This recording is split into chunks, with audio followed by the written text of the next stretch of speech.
तो मैंने सुना आप कोई फिल्म बना रहे हैं। खबर आ गई दैनिक की कि भाई मधुर भंडारकर ने कहा योगी पे बननी चाहिए फिल्म। तो मेरे दिमाग में हल्का सा कीड़ा आ गया वहाँ से कि भाई हाँ अच्छी है, बायोपिक्स पे बनती है।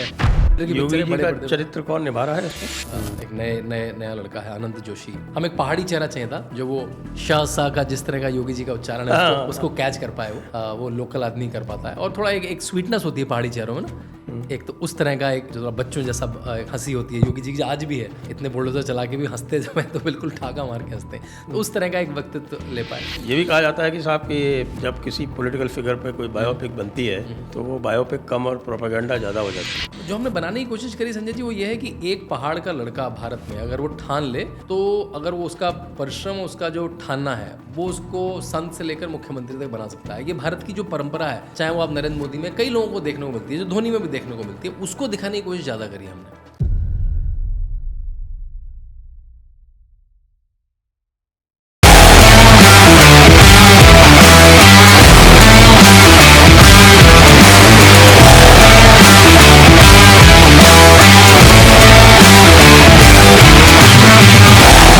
My honor to be here and thank you very much. Let me have the pleasure of shaking you by the hand as a Brit would say. नमस्ते, आप सभी का स्वागत है आज के इस दी जयपुर डायलॉग्स पॉडकास्ट में। और आज हमारे साथ हैं शांतनु गुप्ता जी।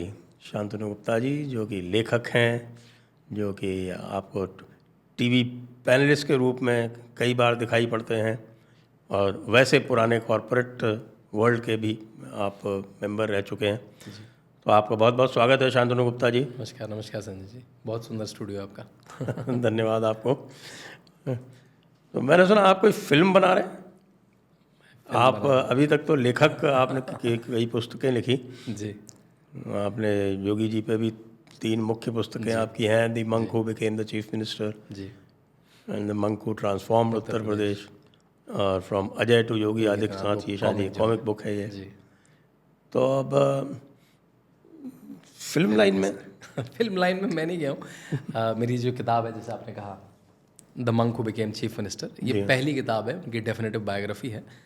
तो इसका अडेप्टेशन हो रहा है फिल्म में और अभी हमने 10-15 दिन पहले उसका टीज़र या मोशन पोस्टर डाला और बहुत अच्छा रिस्पॉन्स आया। उसकी बड़ी चर्चा हुई। उसकी बड़ी चर्चा हुई। उसका मूवी का नाम है अजय, AJEY, अजय। हाँ बिल्कुल आपने ठीक कहा, Ajay the untold story of a Yogi. तो ये बल्कि किताबों की परंपरा से ही मूवी निकली। पहली बार जब मैंने किताब लॉन्च करी थी तो आपको याद हो जयपुर डायलॉग के मंच पे ही मैंने यहाँ जयपुर में लॉन्च करी थी। डेविड फ्रॉले आए थे, आप भी थे मंच पे। कई जगह लॉन्च हुई, जयपुर लिटरेचर फेस्टिवल में पहुंची।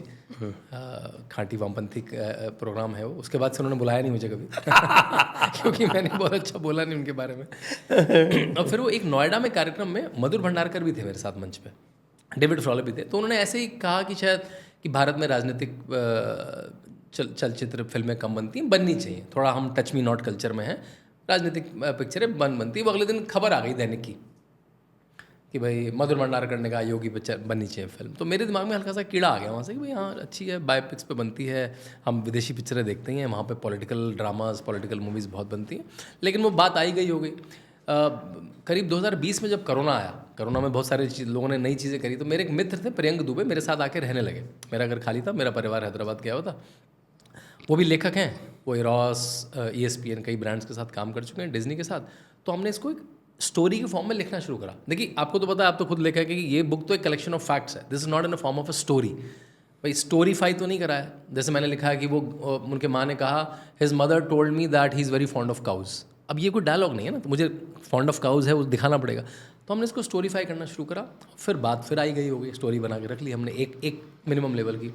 2022 में चुनाव से जस्ट पहले मेरी जो दूसरी किताब आपने बोली the monk who transformed Uttar प्रदेश, उसको लेके मैं US गया। बड़ा US का टूर था, आपने भी कवर किया था। तो मैं पूरा न्यू जर्सी से शुरू करके बॉस्टन, हार्वर्ड, स्टैनफोर्ड होता हुआ कैलिफोर्निया जब पहुंचा। स्टैनफोर्ड के बाद वाले इवेंट में मुझे एक मेरे मित्र के थ्रू एक कपल मिला, अजय मांगी जी और ऋतु मांगी जी, जो वहाँ पे US में हॉलीवुड में पिक्चरों में इन्वेस्ट करते थे। उन्होंने ऐसा मतलब तारतम्य बना कि भाई इस पर मूवी बननी चाहिए, और मेरे दिमाग में था ही मूवी। तो 2022 में वो प्रक्रिया शुरू हुई और अब जाके फिर उसकी स्क्रिप्ट, उसके लोग, हमने सोचा भाई सबसे अच्छी बायोपिक कौन सी बनी है भारत में, तो लगा धोनी अच्छी बनी है।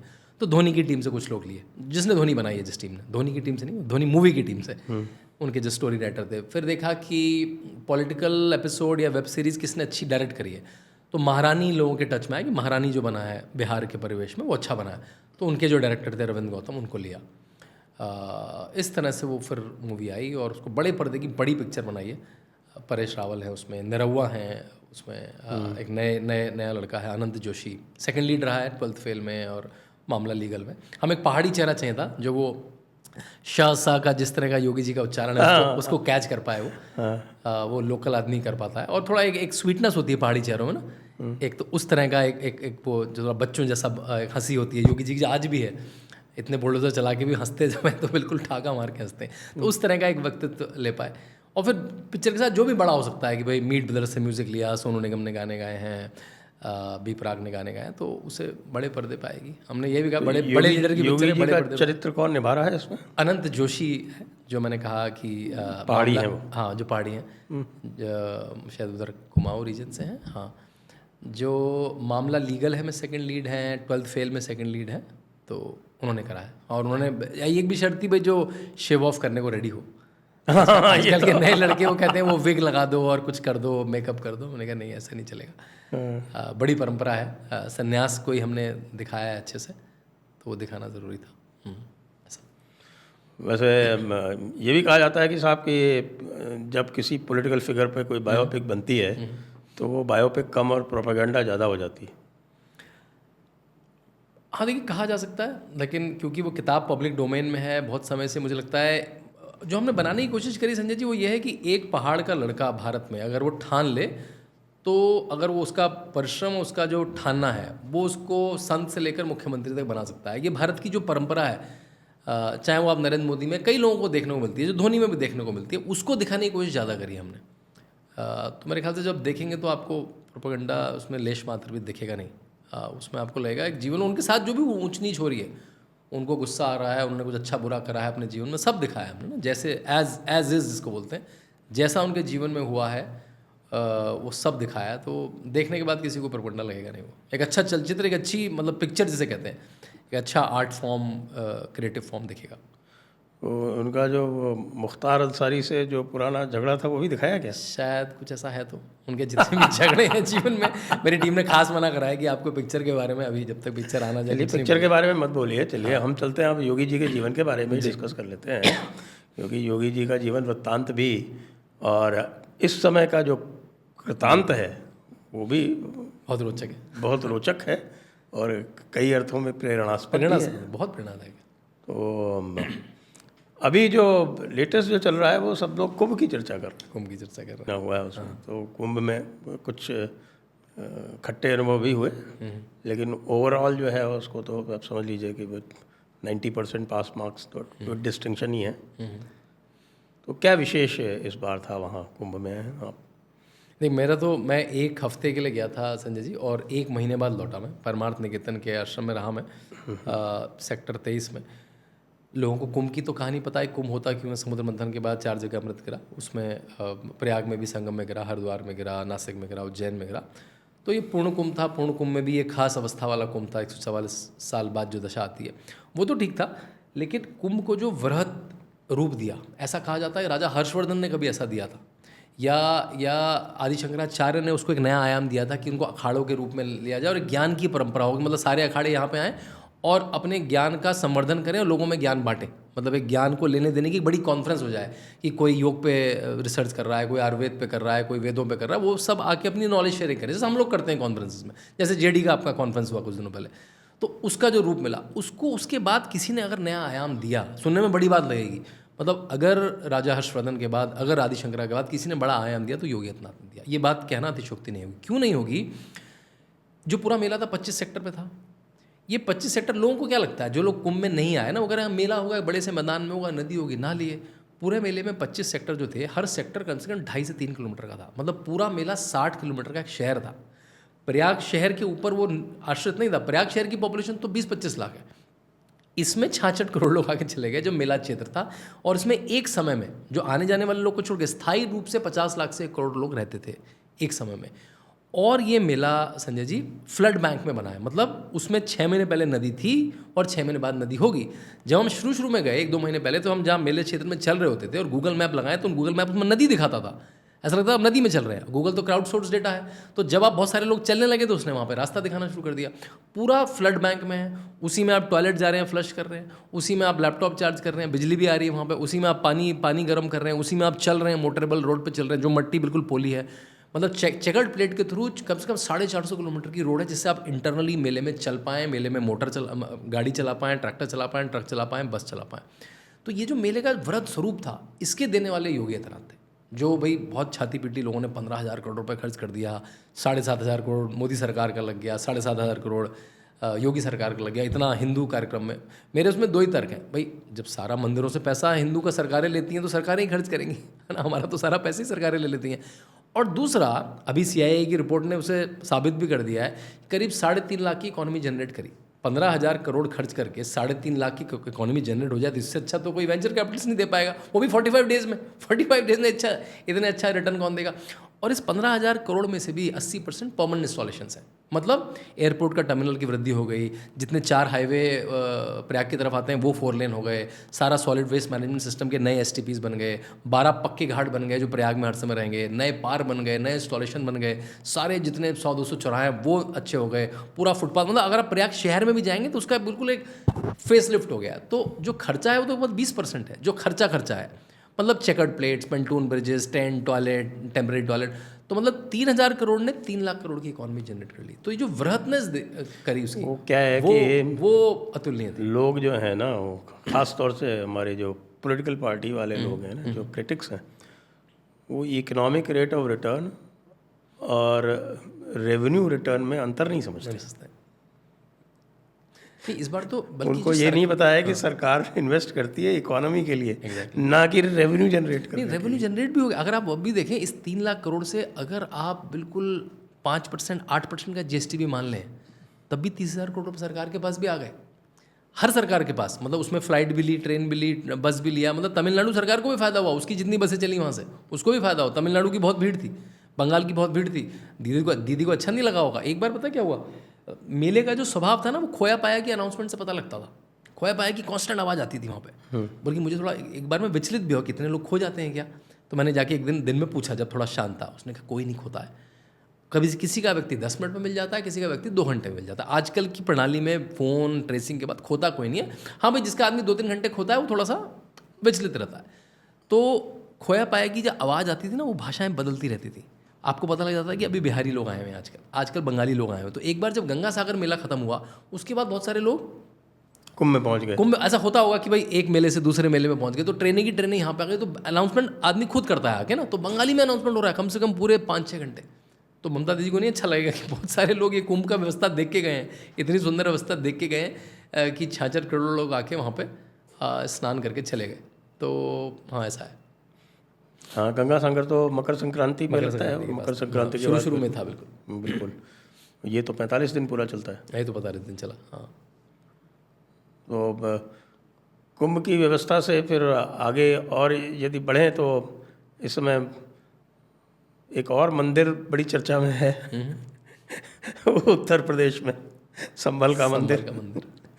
और संभल का मंदिर भी मैं तो ये कहूँगा कि वो अकस्मात ही, मतलब मुझे तो लगता है कुछ लोगों का दुर्भाग्य है कि वो गए थे तो बिजली चोरी पकड़ने और मिल गए पूरे तीर्थ। और अब जो है वो स्थिति ये बन गई है कि उनका जो शाही जामा मस्जिद थी उसका नाम भी बदल गया, और अब उसका स्वामित्व भी जो है वो ASI का पक्का हो गया।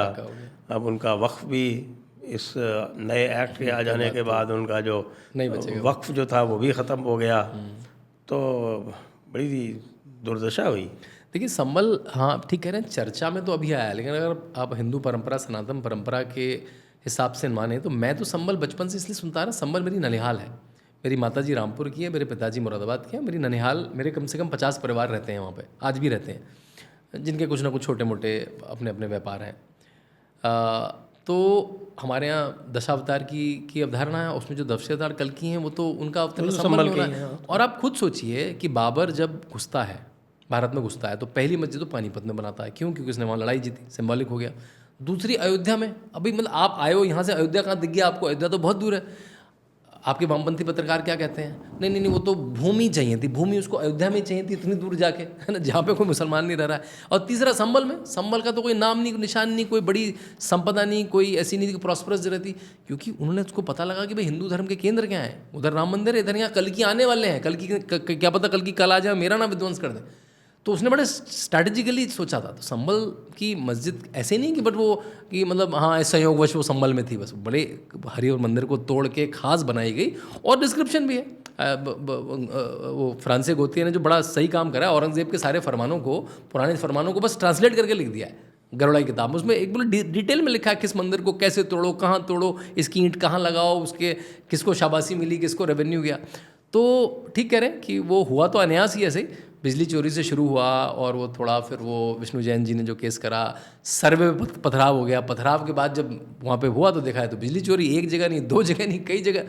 फिर वहाँ कुएँ मिल रहे हैं, वहाँ पुराने प्राचीन मंदिर मिल रहे हैं, फिर जब पुराने दंगे हुए थे तब की बात आ रही है। तो वो ठीक कह रहे हैं, छोटा सा कुछ खुदाई शुरू हुई थी वहाँ, तो पूरी संस्कृति निकल के आ रही है संभल की। तो मेरे ख्याल से जैसे राम भगवान इंतजार कर रहे थे कि भाई जब मोदी योगी होंगे तभी मैं लौटूंगा, तो मतलब संभल का भी कल की महाराज का इंतजार खत्म होने को लग रहा है, मुझे लग रहा है। लोग कह रहे हैं कि संभल जो है वो अगला अयोध्या बनने वाला है, यानी कह रहे हैं कि साहब काशी मथुरा से पहले संभल। बिल्कुल, देखिए चर्चा तो सबसे ज़्यादा ठीक कह रहे हैं हम, बिल्कुल काशी मथुरा की चर्चा और संभल की चर्चा तो डिस्प्रोपोर्शनेट हो गई है, मतलब संभल की जितनी चर्चा हो रही है ना। और अब मतलब जो कथावाचक हैं, आप जितने कथावाचक, उसमें वो दशावतार की परंपरा और संभल में कल की अवतार आने वाले हैं, वो एकदम से विवेचना भी बढ़ गई है सबने। तो बताना एक तरह से नॉलेज डिसमिनेशन भी बढ़ गया है कि संभल है क्या, संभल क्यों ज़रूरी है भारतीय परंपरा में। तो अच्छी बात है, मेरे ख्याल से एक अच्छा तरीका है कि लोगों को दशावतार की परंपरा भी पता लगे, और कल के अवतार तो आएंगे। तो एक बात और जो अभी कही जा रही है कि योगी जी के पास अब फ्री हैंड है। योगी जी के हाथ फ्री हैंड था ही मेरे ख्याल से, लेकिन हाँ वो लोग कहते थे कि साहब सीएस और डीजी वो अपने मन से नहीं लगा सकते थे। देखिए ये ना जब से योगी आदित्यनाथ बने, या ऐसे देखते हैं जब से 2014 में नरेंद्र मोदी प्राइम मिनिस्टर बने, तो ये तो सबको समझ में आ गया भाजपा की भाई उनकी वजह से सरकार बनी है ना। फिर उन्होंने अमित शाह जी का जिस तरह से पहले उत्तर प्रदेश में फिर पूरे प्रदेश में वो अध्यक्ष बने, जिस तरह उन्होंने भाजपा को रिवाइव करा, मतलब भाजपा को कहा भी जाता है अटल अडवाणी की भाजपा और मोदी शाह की भाजपा, तो एक मतलब 2.0 तो भाजपा का है। इतनी सरकारें, इतने भवन, म्यूनसिपल से लेकर सब जीतना, तो ये मोदी शाह की देन है। ये इसमें कोई भी जो उनका हार्डेस्ट क्रिटिक होगा वो भी स्वीकार करेगा कि क्या वृहत रूप दिया। ग्रैंड इलेक्टोरल मशीन भी, और आपके जितने एजेंडा वाले काम थे वो भी हुए, चाहे वो राम मंदिर हो, चाहे वो 370 हो, चाहे वो वक्फ हो, सीए हो, ट्रिपल तलाक हो, यूसीसी भी उत्तराखंड में आ गया, मतलब एक आपके मंदिरों का रिवाइवल हो रहा है, सब कुछ होने लगा। मतलब जिस तरह से सरकार चाहते थे, कोई उसमें एग्री डिसएग्री कर सकता है कि भाई कोई कहेगा नहीं मैं ये भी चाहता था, ठीक है, वो तो दिल मांगे मोर तो है ही। लेकिन हाँ ये सब सच में बताओगे, हम लोग जब 2014-15 में डिबेट करते थे टीवी पे, तो हमें नहीं लगता था कि हमारे जीवन में हो जाएगा, लगता था ये डिबेट का टॉपिक है, निबंध का टॉपिक है, पीएचडी का टॉपिक है, लेकिन ये सब हो जाएगा, सुबह आएंगे, वक्फ बिल अमेंड हो गया, 370 चला गया, सीए आ गया, ये सब नहीं सोचा था आगे। तो ये तो मानना पड़ेगा कि इन दोनों ने भाजपा को नया स्वरूप दिया। तो आई थिंक ये भी रहा कि जो भी मुख्यमंत्री बने वो एक डबल इंजन के साथ सामंजस्य में काम करे, एक गाइडेंस यहाँ से जाए। तो वो मेरे ख्याल से कंट्रोल करने का नेचर नहीं था उसका, एक गाइडेंस यहाँ से रहे, क्योंकि इसलिए गाइडेंस है क्योंकि नरेंद्र मोदी एक 12-13 साल मुख्यमंत्री बन के आए हैं। वो मेरे ख्याल से उसमें कंट्रोलिंग नेचर नहीं था, उसमें गाइडेंस नेचर था, जिसको कंट्रोलिंग नेचर की तरह कहा गया, नहीं ये तो कंट्रोल कर रहे हैं। लेकिन योगी आदित्यनाथ क्योंकि खुद में एक बड़े कद्दावर नेता थे, वो 19 साल पार्लियामेंट में, मेरे ख्याल से मुझे कोई उदाहरण में भी, correct me if I am wrong, कोई इतने लंबे समय पार्लियामेंट में रह के मुख्यमंत्री बनाओ, थोड़ा बहुत रहा होगा कोई, लेकिन इतने लंबे समय 19 साल पार्लियामेंट में रहना बड़ी बात होती है, वो भी भारत की पार्लियामेंट में, और वो भी इतना एंगेज्ड पॉलिटिशियन। मतलब उनकी अगर आप अटेंडेंस देखें नेशनल एवरेज से ऊपर, अपने समय में 19 समय उनके number of questions, debates, private memorable, सब मतलब एवरेज से ऊपर। लाइब्रेरी में जाके देखें, जब मैं शोध के समय में था, किताबें इशू करके पढ़ रहे हैं, मतलब is a very engage politician. अपने जनता के पास डेली जनता दरबार लग रहा है, 300 400 लोग आ रहे हैं। गोरखपुर के नहीं, पूर्वांचल की एक तरह से छोटी सरकार चलती थी वहाँ पे, अगर आपका गोरखपुर जाना हुआ हो पहले कभी। वहाँ पे। मैं तो बहुत छोटा था तब, गोरखपुर में था। हाँ अच्छा, हाँ आपने बताया भी है, आपका तो उत्तर प्रदेश से दूसरी तीसरी कक्षा मैंने गोरखपुर से की। जी जी जी जी जी। मतलब आपने सुना होगा ऑफिसर से कि एक मतलब एक वहाँ पे सरकार चलती थी मिनी ना, मतलब किसको विधवा पेंशन नहीं मिली, किसको स्कॉलरशिप नहीं मिली, किसकी ज़मीन किसने अधिकृत कर ली, या किसी को राशन नहीं मिला, किसी कंप्लेंट नहीं लिखी, उसके साथ योगी आदित्यनाथ खड़े थे। और केवल गोरखपुर नहीं, होता था, वो उनकी परंपरा है। महंत दिग्विजयनाथ हुआ करते थे तब, जब हम बिल्कुल छोटे थे तब। बिल्कुल वो परंपरा, मतलब उस मठ में एक बड़ी अच्छी चीज़ है कि इसकी रिलीजियस काम के साथ, स्पिरिचुअल काम के साथ हम सामाजिक काम करेंगे ही करेंगे। उस परंपरा का व्यक्ति जब आता है तो वो एक बड़ा लीडर था। तो मेरे ख्याल से कुछ जगह फिक्शनल तो नहीं, मतलब ऐसा हुआ कि डिफरेंस ऑफ ओपिनियन हुआ, जिसको लोगों ने कहा अरे दोनों की बन नहीं रही है, मोदी योगी की नहीं बन रही है, योगी अमित शाह नहीं बन रही है। मेरे ख्याल से कुछ डिफरेंसेस अच्छे भी होते हैं। किसको नहीं पता ये बात कि अडवाणी जी और मोदी जी में डिफरेंसेस थे, और उस डिफरेंसेस का ही स्वरूप है कि मोदी जी इस पटल तक आ पाए, मोदी जी ने अपने आप को पुश करा। तो वो मेरे ख्याल से डिफरेंसेस अच्छी बात है। हम लोग डिफरेंसेस को पता नहीं गलत तरीके क्यों देखते हैं। कांग्रेस में आप डिफरेंस करके दिखा लीजिए, बाहर फेंक दिए जाएंगे। आप अखिलेश यादव की पार्टी में अखिलेश डिफरेंस करके जी पाएंगे क्या? अब स्टालिन की पार्टी में, ममता की पार्टी में, जितनी भी सारी पार्टियां हैं उसमें आप टॉप लीडर से डिफरेंस करके नहीं जी पाएंगे। तो ये डिफरेंसेस क्लैशिंग डिफरेंसेस नहीं है, ये मंथन वाले डिफरेंसेस, हेल्थी डिफरेंस। हेल्थी। जैसे जैसे अब जहाँ पे बात आई पार्टी की, अभी अखिलेश ने क्या कहा वक्फ के समय, अरे योगी जी के बारे में कुछ बोलिए ना। अखिलेश क्या कहा अमित जी ने? हाँ वो भी रिपीट हो रहे हैं। जहाँ पार्टी की बात आई उन्होंने कहा वो भी रिपीट हो रहे हैं। भाई कैंडिडेट किसका है? अमित शाह नहीं बना है। वो कैंडिडेट जो सिलेक्शन का था वो उन्हीं के पास चार्ज था, वही नाम लेके गए नरेंद्र मोदी के पास, फिर मंथना शुरू हुई। वो कहीं और का बाहर का आया हुआ कैंडिडेट नहीं है। तो मेरे ख्याल से अगर इस तरह की कोई डिबेट एक हेल्दी है कि भाई क्या अच्छा काम होना चाहिए, और नरेंद्र मोदी ने और अमित शाह ने जहाँ पे मौका मिला तारीफ जोर से करी है, बल्कि इतनी तारीफ किसी और मुख्यमंत्री की इन शब्दों में नहीं करी। मतलब क्या कहा है नरेंद्र मोदी ने? यूपी प्लस योगी उपयोगी नारे लगवाए उस बात के। उन्होंने कहा मेरे भी मुख्यमंत्री हैं, मैं भी यहाँ से सांसद हूँ। एक्सप्रेस वे प्रदेश बना दिया उन्होंने। मतलब जब 22 की शपथ हुई तो एकाना स्टेडियम में शपथ होती है 1 लाख लोगों के बीच में। तो मेरे ख्याल से मतलब ऐसा नहीं है कि कद काटा। भाई गुजरात के इलेक्शन में योगी को क्यों इस्तेमाल करेंगे आप?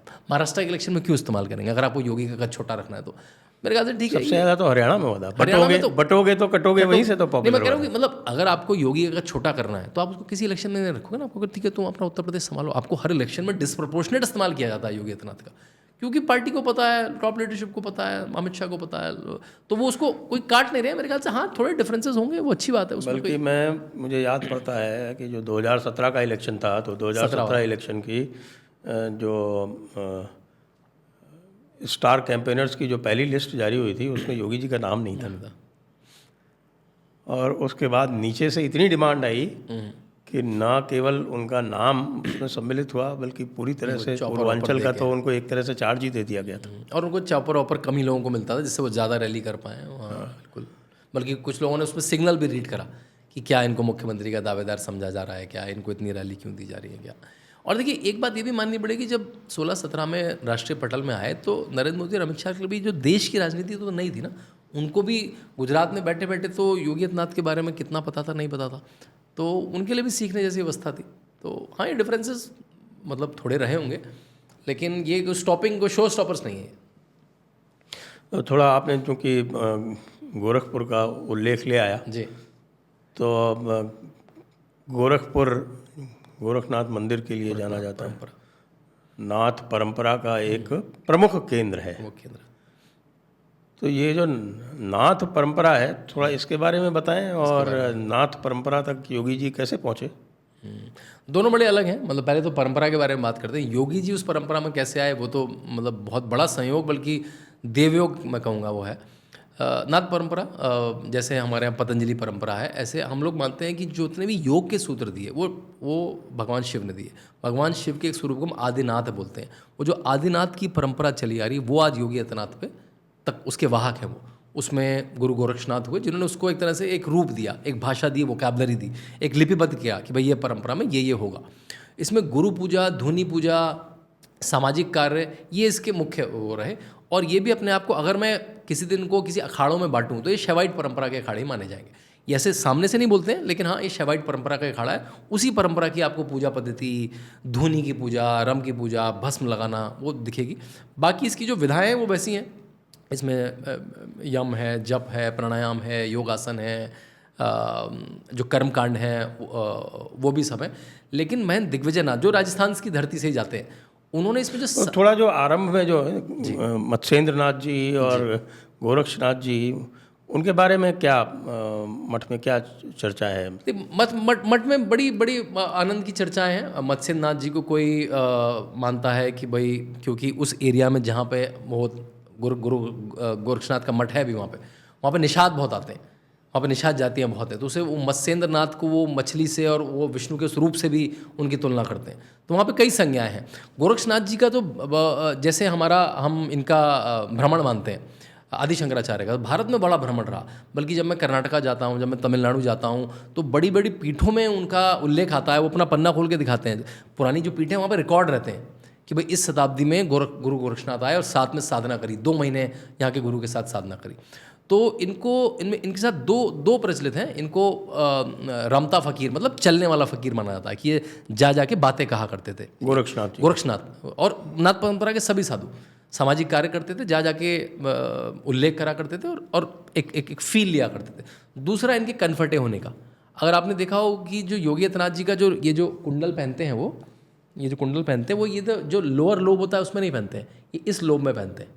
तो इनका जो कर्ण भेदन की जो प्रक्रिया होती है थोड़ी सी जटिल भी होती है, थोड़ी मतलब आप देखेंगे तो बड़ी मार्मिक होती है ना। उसमें एक सुआ जैसा होता है, मोटा सा इंस्ट्रूमेंट होता है और बिल्कुल ऐसे कुरेद के यहाँ पे फाड़ देते हैं और सीधे खून टपकता है। और उसमें एंटीसेप्टिक कोई क्रीम, केवल सरसों का तेल और कोई दवाई नहीं, और उसी से वो मतलब उसको रिकवर करना भी आपकी एक कला है कि किस तरह से आप साधना में रहें और रिकवर होगा, और गुरु आपकी सेवा करता है उतने दिनों।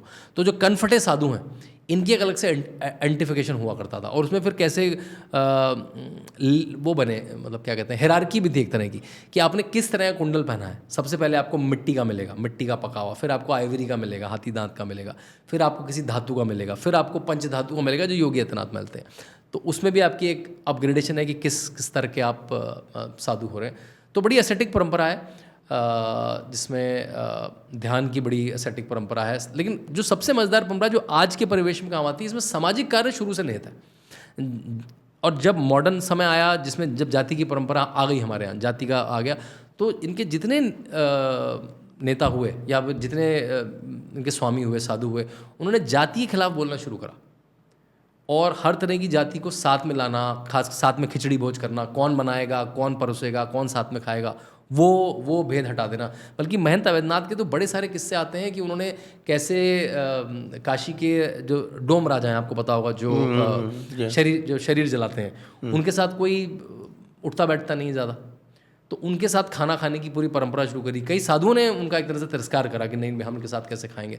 वहाँ से शुरू, जो भी अगर योगी आदित्यनाथ पे जातिवाद का आरोप लगाता है तो उससे तो बेहूदी कोई चीज़ ही नहीं है। मतलब उनके यहाँ तो परंपरा है कि जाति, अपनी जाति तो नहीं, मतलब हर तरह की जाति को विलीन करना। पूर्वांचल में, नेपाल के बॉर्डर में, नेपाल में ऐसे मंदिर बनाए कि अगर पासियों का गांव है तो पासी पुजारी होगा, निषादों का गांव है तो निषाद। छोटे छोटे मंदिर बनवाए, गुरु गोरक्षनाथ पीठ ने बनवाए मंदिर, डोम राजाओं के साथ, हर जातियों के साथ खाना बनाना, खास करके उन जातियों के लोगों को कुक बनवाया गया, अंदर पुजारी बनाया गया।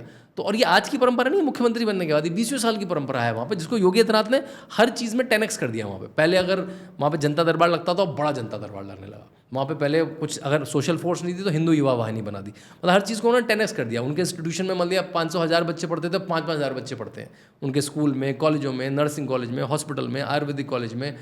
उनके घर में 40 इंस्टीट्यूशन है जिसको वो चलाते हैं। योगी आदित्यनाथ ने उस परंपरा को 40 इंस्टीट्यूशन चलते हैं, पूरे फुल फ्लैश बड़े इंस्टीट्यूशंस। और पूरे वक्फ के भारत में एक भी इंस्टीट्यूशन नहीं।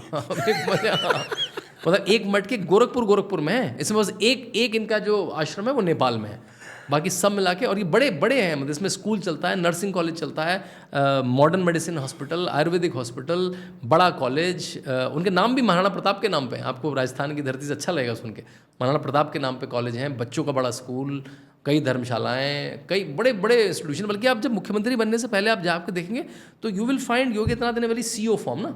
इतने सारे इंस्टीट्यूशन चलाना आसान नहीं है ना। आप तो ब्यूरोक्रेट रहें, एक स्कूल चलाने को दे दें किसी को तो उसका जीवन निकल जाए उसी में। 5,000 बच्चों का स्कूल, इसको फायर, इसको हायर, इसका प्रिंसिपल, इसका टीचर, इसका फंड, इसका मतलब it was a huge work for him ना। एक बड़ा जैसे इंस्टीट्यूशन कोई चलाता है वैसे चलाते थे, और उसका उनको फ़ायदा भी बहुत होता है यहाँ पर। क्योंकि मैंने देखा है कुछ मीटिंग्स में जहाँ मुझे बैठने का मौका मिला कि मतलब मान लिया कोरोना के टाइम में कोई कह रहा है कि PPE किट इतने की आती है, दस्ताना इतने का आता है, तो कहता भाई मैं तो कब से खरीद रहा हूँ अपने हॉस्पिटल में, आप चौगुना रेट बता रहे हो। तो because he so hands on with lot of this social thing ना भाई, क्या होते हैं सरकार के पास, हॉस्पिटल होते हैं, स्कूल होते हैं, सड़कें बनती हैं, एग्रीकल्चर है, वो व्यक्ति ने सब कुछ खेला हुआ है अपने आप ना, तो उससे उनको सरकार में ही बहुत ज़्यादा मिलती है। तो मान लेकिन हमने नाथ परंपरा शुरू करी थी जो सोशल वर्क का एलिमेंट है, और उसी को महंत दिग्विजय नाथ ने पॉलिटिक्स में भी टर्न कर दिया कि उन्होंने कहा कि राजनीति भी मेरे लिए सामाजिक कार्य का एक बड़ा लीवर है, और वहाँ से वो परंपरा फिर महंत अवैधनाथ और योगी आदित्यनाथ ने भी उस परंपरा को आगे रखा, और वो तो मुख्यमंत्री बन गए, तो उसने उस परंपरा को और ऊंचा कर दिया। तो ये जो गोरखनाथ मठ है, हाँ जी, इसकी शाखाएं हैं? हाँ, इसकी शाखाएं हैं, बिल्कुल शाखाएं हैं। नाथ परंपरा के तो बहुत सारे मठ मंदिर हैं, पूरे भारत में हैं, कर्नाटका तमिलनाडु में तो बहुत सारे हैं, कर्नाटका में खासकर बहुत सारे। अगर आप और ये सब अलग अलग मठ हैं? ये अलग अलग मठ हैं। हाँ, ये इससे गोरखनाथ कनेक्टेड मठ नहीं है। हाँ, उनसे कनेक्टेड एक नेपाल में है बस, और एक और है राजस्थान में। लेकिन जो अखिल भारतीय नाथ समाज है उसके अध्यक्ष भी योगी आदित्यनाथ है 2014 से। तो वो भी मतलब इनकी अपनी बैठकें होती हैं, साल की 2 साल की इनकी बैठकें होती हैं, और साउथ में खासकर कर्नाटका में इसका बड़ा महत्व है। अगर आपको निर्मलानंदनाथ स्वामी जी पता हो, आदि चुनचुनगिरी मठ, वो चुनाव में बड़ा उनका महत्व होता है, उनके भी बहुत सारे इंस्टीट्यूशंस हैं, बड़े इंजीनियरिंग कॉलेज हैं, वो आईटी चेन्नई के पढ़े हुए हैं, बल्कि आपको मतलब चाहे डीके शिव कुमार हो, चाहे येदियुरप्पा जी हो, दोनों तरफ के लोग उनके पास जाके चुनाव से पहले नतमस्तक होते हैं। उन्होंने इनका अभिषेक करा और योगी आदित्यनाथ ने उनका अभिषेक करा। वो भी आई थिंक उम्र भी दोनों की 50-55 के आसपास है। वो आईटी चेन्नई के पढ़े हुए हैं, तो उनका बल्कि नोएडा में भी एक स्कूल चलता है। क्या नाम बताया आपने? उनका नाम है निर्मलानंदनाथ स्वामी जी, आदि चुनचुनगिरी मठ। ये कौन सा मठ है? ये कर्नाटका का बड़ा मठ है। आदि चुनचुनगिरी जगह का नाम है वहाँ पे, बल्कि अगर मैं किताब में आदि चुनचुनगिरी, हाँ, बल्कि मैं आपको किताब में आपको दिखा पाऊँ तो हाँ, ये देखिए, ये जो है ये उनका अभिषेक कर रहे हैं, ये हैं, ये निर्मलानंदनाथ स्वामी जी हैं। तो मैं अब ये बात इसलिए बता रहा हूँ कि तो वहाँ तक इसका बड़ा महत्व है, मतलब इनके नाम में भी निर्मलानंदनाथ स्वामी जी हैं, इनका नाम भी। तो आपको ऐसे तमिलनाडु में, और ये लोग दृष्टांत बताते हैं कि हमारे यहाँ पे हमारे यहाँ मेंशन गुरु गोरक्षनाथ ने आके यहाँ पे हमारे यहाँ हमारे गुरु जी के साथ में योग प्राणायाम करा 2 महीने। ऐसा केरला में, ऐसा तमिलनाडु में, मैं खुद जाता हूँ तो मुझे लोग लेके जाते हैं वहाँ पे कि योगी जी को। तो गुरु नानक जी की परंपरा में भी उनका, गुरु नानक जी की परंपरा, गुरु गोरखनाथ जी के साथ में संवाद दिखाया जाता है, हालांकि वो समकालीन नहीं थे, लेकिन अब वो किस सूक्ष्म रूप में हुआ, किस रूप में हुआ, लेकिन चर्चा आती है। और एक और मज़े की बात, हाँ आपने पूछा है, तो जो क्रिया योगी हैं, जो परमहंस योगानंद वाले हैं, जो ऑटोबायोग्राफी ऑफ योगी जो किताब है, तो वो परंपरा भी इसमें मर्ज होती दिखती है। उनकी बहुत सारी क्रियाएं इनकी क्रियाओं से मिलती जुलती हैं। बल्कि जो योगानंद परमहंस का जन्म है वो गोरखपुर में हुआ। उनके पिताजी रेलवे के एम्प्लॉय थे उस समय, उनका जन्म यहाँ पर, बाद में फिर श्री रामपुर में वो पले बड़े, कलकत्ता के पास एक जगह है। तो वो परंपरा और उसकी गोरखनाथ परंपरा के लोग भी आपस में एक दूसरे से बहुत सारे उनके इंटरसेक्शंस आते हैं। इनकी हठ योग की परंपरा बताते हैं, तो हठ योग में और पतंजलि योग में क्या अंतर है? देखिए, इसमें क्या है, पतंजलि योग में आपको कर्मकांड, पूजा पद्धति बहुत नहीं मिलेगी, उसमें केवल आपको योग के सूत्र मिलेंगे। इसमें आपको योग के सूत्र भी मिलेंगे, इसमें आपको प्राणायाम के सूत्र भी मिलेंगे, इसमें आपको धूनी की पूजा, गुरु की पूजा मिलेगी। बल्कि आप जब कोई गोरखनाथ के मठ में जाएंगे तो जहाँ पे दिग्विजय नाथ जी की अस्थियाँ हैं वहीं पे उनकी मूर्ति है, जहाँ पे महंत अवनाथ जी की अस्थियाँ हैं वहीं पे उनकी मूर्ति है। तो गुरु की परंपरा बहुत ज़्यादा प्रचलित है यहाँ पे। तो इनके सबके अगर आप कभी आधार कार्ड देखेंगे, जैसे योगी आदित्यनाथ का आधार कार्ड देखेंगे या पासपोर्ट देखेंगे, तो उसमें फादर्स नेम में महंत अवैधनाथ का नाम दिया। तो गुरु में एक तरह से पूरा भाव दे देना, ये बहुत बड़ी परंपरा है। और कर्मकांड की पूरी परंपरा, आपने देखा होगा कि हर सैटरडे संडे योगी आदित्यनाथ खासकर संडे को गोरखपुर चले जाते हैं। और मतलब बाकी लोग हमारे यहाँ जैसे राहुल गांधी छुट्टी होती है तो बैंकॉक चले जाते हैं या चाइना चले जाते हैं। गुरु अगर योगी आदित्यनाथ को छुट्टी मनानी होती है तो 3 घंटे की पूरी खुद पूजा करते हैं, एक कर्मकांडी पंडित की तरह, सारे मंत्रोच्चारण के साथ, सारी विधियों के साथ पूजा करते हैं, जो आपको पतंजलि में नहीं देखने को मिलेगा। वो प्योर योग के सूत्र है। तो ये अच्छा मिक्सचर है। और योगी आदित्यनाथ खुद में क्योंकि ग्रेजुएट है, BSc MSc करी हुई है, मतलब एक मॉडर्न एजुकेशन जिसको हम कहें, और फिर उन्होंने पूरी एक गुरुकुल की शिक्षा ली, तो एक बड़ा अच्छा कॉम्बिनेशन बनता है। आपका एक सवाल छूट गया था कि ये कैसे आए इस परंपरा में? वहाँ पहुँचने से पहले भी इसको थोड़ा सा कंप्लीट कर लें। ये नेपाल में अभी जो प्रदर्शन हो रहे हैं उसमें योगी आदित्यनाथ जी के बड़े बड़े पोस्टर जो हैं, जितने बड़े महाराजा के हैं उतने बड़े उनके पोस्टर जो हैं वो दिखाई पड़ रहे हैं। बड़ा अचरज वाला लगा लोगों को। नेपाल में क्या प्रभाव है नेपाल में गोरखनाथ परंपरा का? और ये जो गोरखा कहते हैं ये भी शायद इसी परंपरा से आते हैं। देखिए, ये जो शब्द आपने गोरखा सुना है, तो हमारे यहाँ कुल देवता की मान्यता होती है ना। अब तो लोग भूल चुके हैं, विस्मृत कर चुके हैं कुल देवता क्या होते हैं। तो पूरे नेपाल में जो बिल्कुल एक सनातनी है, उनका अमूमन सबका बोलते हैं लोग ना, मतलब लोग 80% से 90% कुल देवता वो गोरक्षनाथ जी को मानते हैं, क्योंकि उस एरिया में उनका अच्छा भ्रमण रहा, पुरानी किंवदंतियाँ आती हैं ऐसी। तो जिसके पूरे मतलब ऐसा शायद ही हो कि पूरे एक देश के कुल देवता गोरक्षनाथ हो, तो वहीं से गोरखा आती है। बल्कि एक बड़ा अच्छा मजे का शब्द है गोरख धंधा। हाँ, गोरख वो तो नेगेटिव शब्द है। हाँ। वो तो गोरख, और फिर मुझे भी लगा ये गोरख धंधा आता तो गोरखनाथ से ही, तो फिर मैंने पता लगा मठ में, तो वो बड़े बड़े मजे की बात है, ये गोरख धंधा शब्द दिया अंग्रेजों ने। ये लोग क्योंकि सामाजिक कार्य में थे तो स्वतंत्रता सेनानियों की बहुत मदद करते थे, तो ये अंग्रेजों की ट्रेनें लूट लेते थे। ये गोरखनाथ मठ के लोग अंग्रेजों की जो उस ईस्टर्न यूपी में जो भी ट्रेनें जाती थी वो लूट लेते थे, उसमें से जो भी सामान मिलता था, हथियार मिलता था, स्वतंत्रता सेनानी वो देते थे। तो वहाँ से शब्द आया ये गोरख धंधा बंद करो, मतलब इन लोगों का जो ये चोरी चपाटी। तो गोरख धंधा, मैं तो बल्कि आपके व्यूअर से कहूँगा गोरख धंधा नेगेटिव वर्ड नहीं है हमारे लिए, उनके लिए था, तो हमारे लिए गोरख धंधा नेगेटिव वर्ड नहीं है, वो उनके लिए नेगेटिव था। तो वहाँ से जो गोरखनाथ की परंपरा आती है वो बहुत ही इंस्टीट्यूशनाइड है, मतलब वहाँ पे हिंदू धर्म मतलब गोरखनाथ, ऐसा नेपाल में मनाता है। तो वहाँ जो योगी आदित्यनाथ जी का चेहरा जो लगाया वो एक तरह से भगवान या गुरु की तरह लगाया था, वो कोई यूपी इंडिया के पॉलिटिशियन की तरह नहीं लगाया था, वो चेहरा उन्होंने लगाया था। जैसे हम कभी अपनी कोई रैली करें उसमें भगवान राम की तस्वीर लगा लें, सुनने में अतिशोक्ति लगेगी कि वहाँ पे तो गुरु गोरक्षनाथ के वाहक यही है ना इस समय, उनके तो इतनी बड़ी पीठ के जो महंत है वो हैं, तो उनके लिए उस पीठ का महत्व है, क्योंकि वहाँ पे गोरखनाथ का इतना महत्व है। इसलिए अगर देखिए, अगर जो नेपाल के राजा करते हैं उसका मतलब क्या है कि हिंदू प्रदेश फिर से आए, हिंदू राष्ट्र फिर से आए, तो हिंदू राष्ट्र का मतलब भगवान, भगवान मतलब गुरु, गुरु कौन है हमारे, गुरु गोरक्षनाथ, उनके वाहक कौन है, आदित्यनाथ। उनके लिए बड़ा स्वाभाविक है, हमारे लिए बड़ी अचरज की बात हो सकती है, लेकिन उनके लिए बड़ा स्वाभाविक है योगी आदित्यनाथ जी की तस्वीर लगाना उसमें। दैट फैसिनेटिंग है, लेकिन वहाँ making a lot of sense now कि गोरखा रिक्रूटमेंट सेंटर जो है राइट, वो गोरखपुर में है। और आज भी आप आर्मी से पूछ लीजिए, कहते हैं कि जो हमारी फियरस्टम बैटल होती हैं वो 2-3 ही रेजिमेंट, खासकर कारगिल वाली, जो वो गोरखा रेजिमेंट, सिख रेजिमेंट, और खासकर जो हाइट्स की होती है उसमें गोरखा रेजिमेंट सबसे कारगर हमारी रेजिमेंट मानी जाती है। वो जो हाइट्स की हमारी टेरेन की वॉर होती है उसमें। तो अब जो दूसरी बात थी, योगी जी कैसे पहुँचे यहाँ? हाँ, देखिए ये तो बहुत बड़ा संयोग है या देवयोग, जैसे मैंने कहा अभी एक इंटरव्यू में कहा उन्होंने, और उस बात को एक्सप्लेन नहीं करा योगी जी ने, तो कई लोग बड़े अचरज में भी रहे कि राम मंदिर के आंदोलन के कारण मैं सन्यासी बना। अब आपको लगेगा राम मंदिर के आंदोलन के कारण उत्तराखंड में वाला व्यक्ति क्यों सन्यासी बन गया? तो हुआ क्या, बात है 1989 में कॉलेज में पहुँचे, 92 तक कॉलेज में थे, 92 में पीक पे था राम मंदिर आंदोलन। और ये बात कम लोगों को पता है कि राम मंदिर की करीब 5 अलग अलग कमेटियाँ बनी, राम मंदिर आंदोलन कमेटी, भूमि उद्धार कमेटी, जन्मभूमि कमेटी, ऐसी अलग अलग कमेटियाँ बनी। हाँ, 84 से लेकर 92 तक अलग अलग कमेटियाँ बनी। उसके किसी के भी अध्यक्ष अशोक सिंघल जी नहीं थे, लोगों को लगता था अशोक सिंघल जी होंगे, उसके सबके अध्यक्ष महंत वैद्यनाथ थे। और अशोक सिंघल जी का आग्रह रहता था कि भाई मैं ऑर्गेनाइजर रहूँगा उसका, और कोई संत फ्रंट फुट करेगा। बल्कि जब बाबरी का झांटा भी टूटा तब भी महंत वैद्यनाथ ही उस कमेटी के अध्यक्ष थे, वो जा नहीं पाए थे, उनको कहीं अरेस्ट कर लिया था।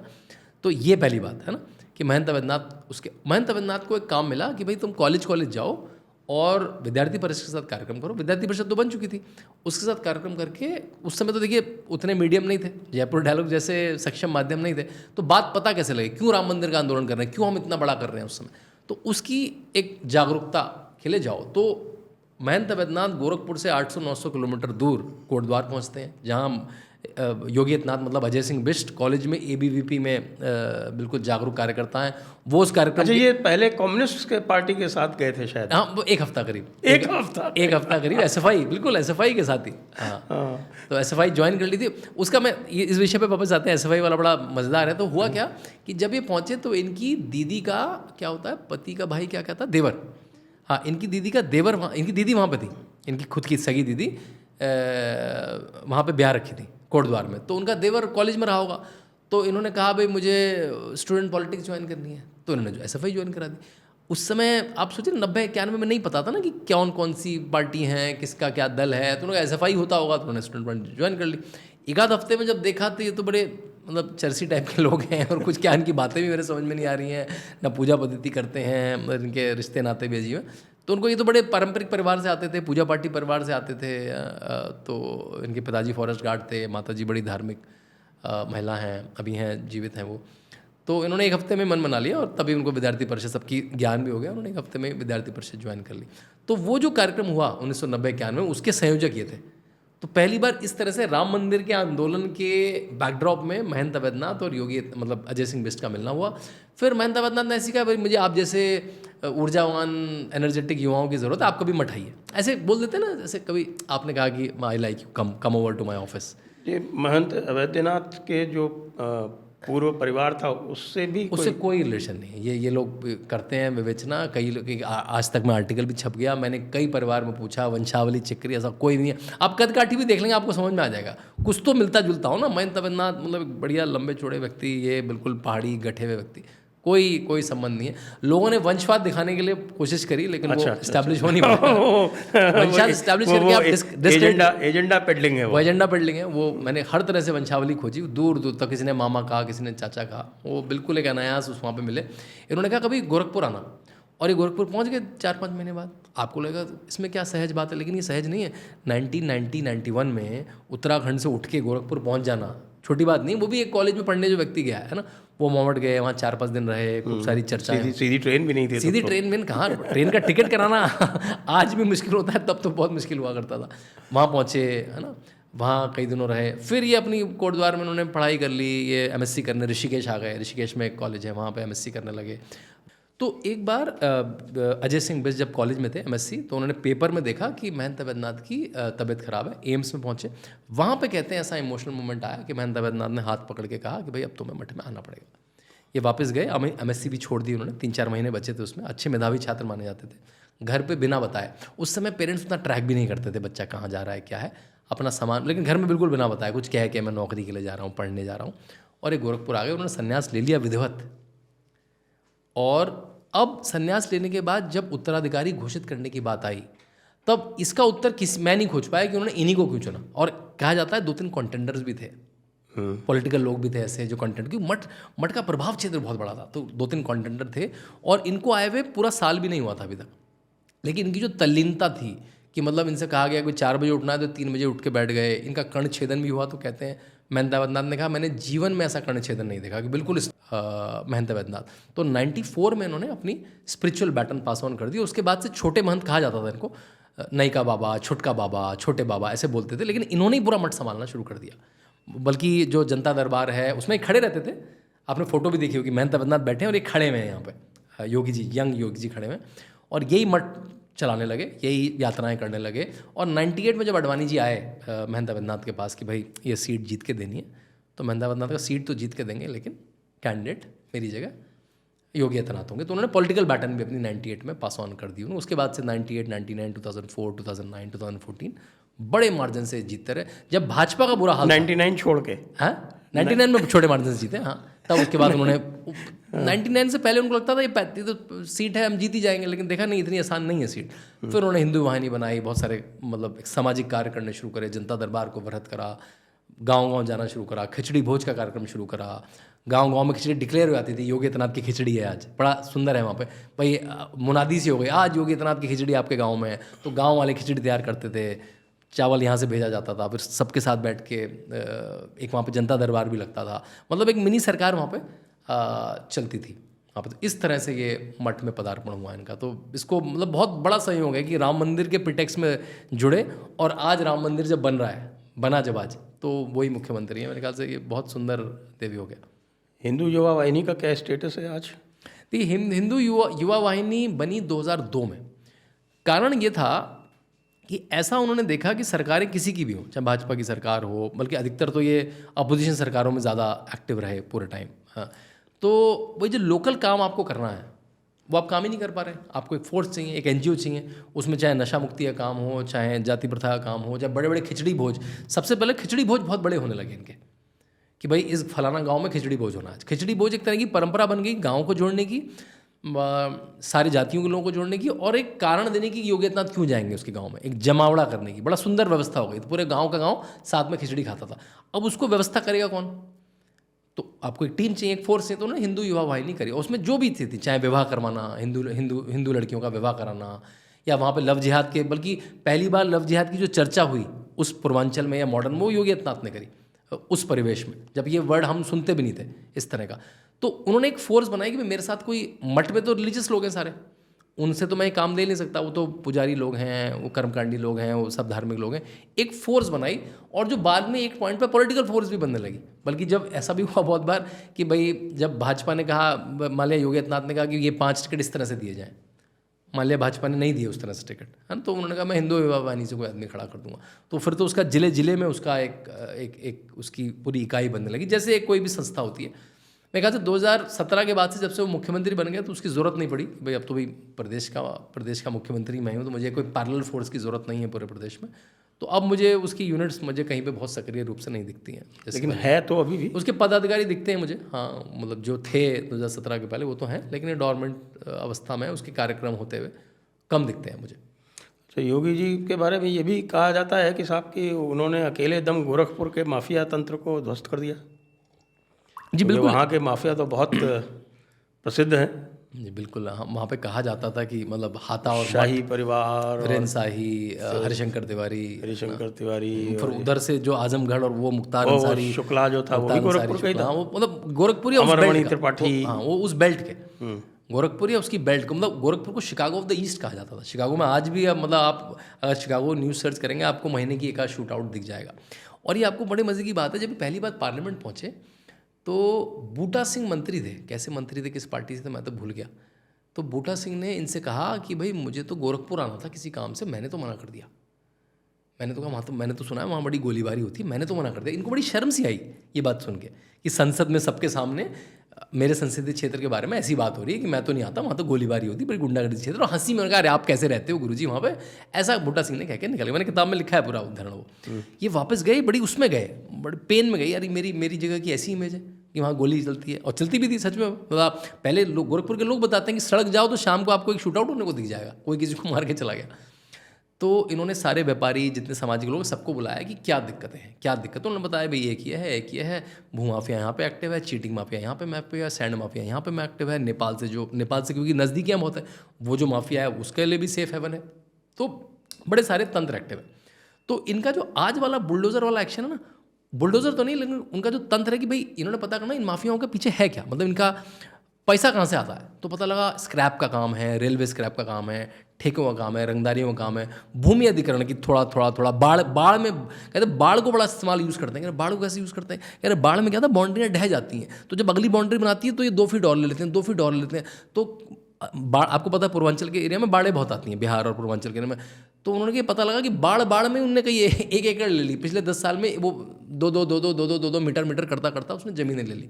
तो ऐसी उन्होंने चिन्हित करी चीज़ें, और अपने स्तर पर पुलिस वालों से कंप्लेंट करा के अपना MP का पदबा रुतबा यूज़ करके, जबकि सरकारें अपोजिंग थी, मुलायम सिंह की, अखिलेश की, मायावती की सरकारें थी, उन्होंने एक अपना रुतबा क्रिएट करा और माफिया को न्यूट्रलाइज करा, आपस में लड़वाया, रेलवे के इनके ठेके बंद करे, ऑल्टरनेटिव व्यापारी खड़े करे कि अगर रेलवे का ठेका फलाना ले रहा है तो एक सीधा सच्चा व्यापारी ले सकता है, ऑल्टरनेटिव का, मतलब उनके इकोनॉमिक सोर्स कर्ज करे। आज भी बुलडोजर में करते क्या है भाई, मुख्तार अंसारी का इकोनॉमिक धंधा क्या बंद करो, विकास दुबे का इकोनॉमिक धंधा क्या बंद करो, अतीक अहमद का इकोनॉमिक धंधा क्या बंद करो। अगर उसके इकोनॉमिक धंधा ही बंद हो जाएगा तो फंड कैसे करेगा, बंदूकें कैसे खरीदेगा, कैसे रखेगा गुर्गे अपने।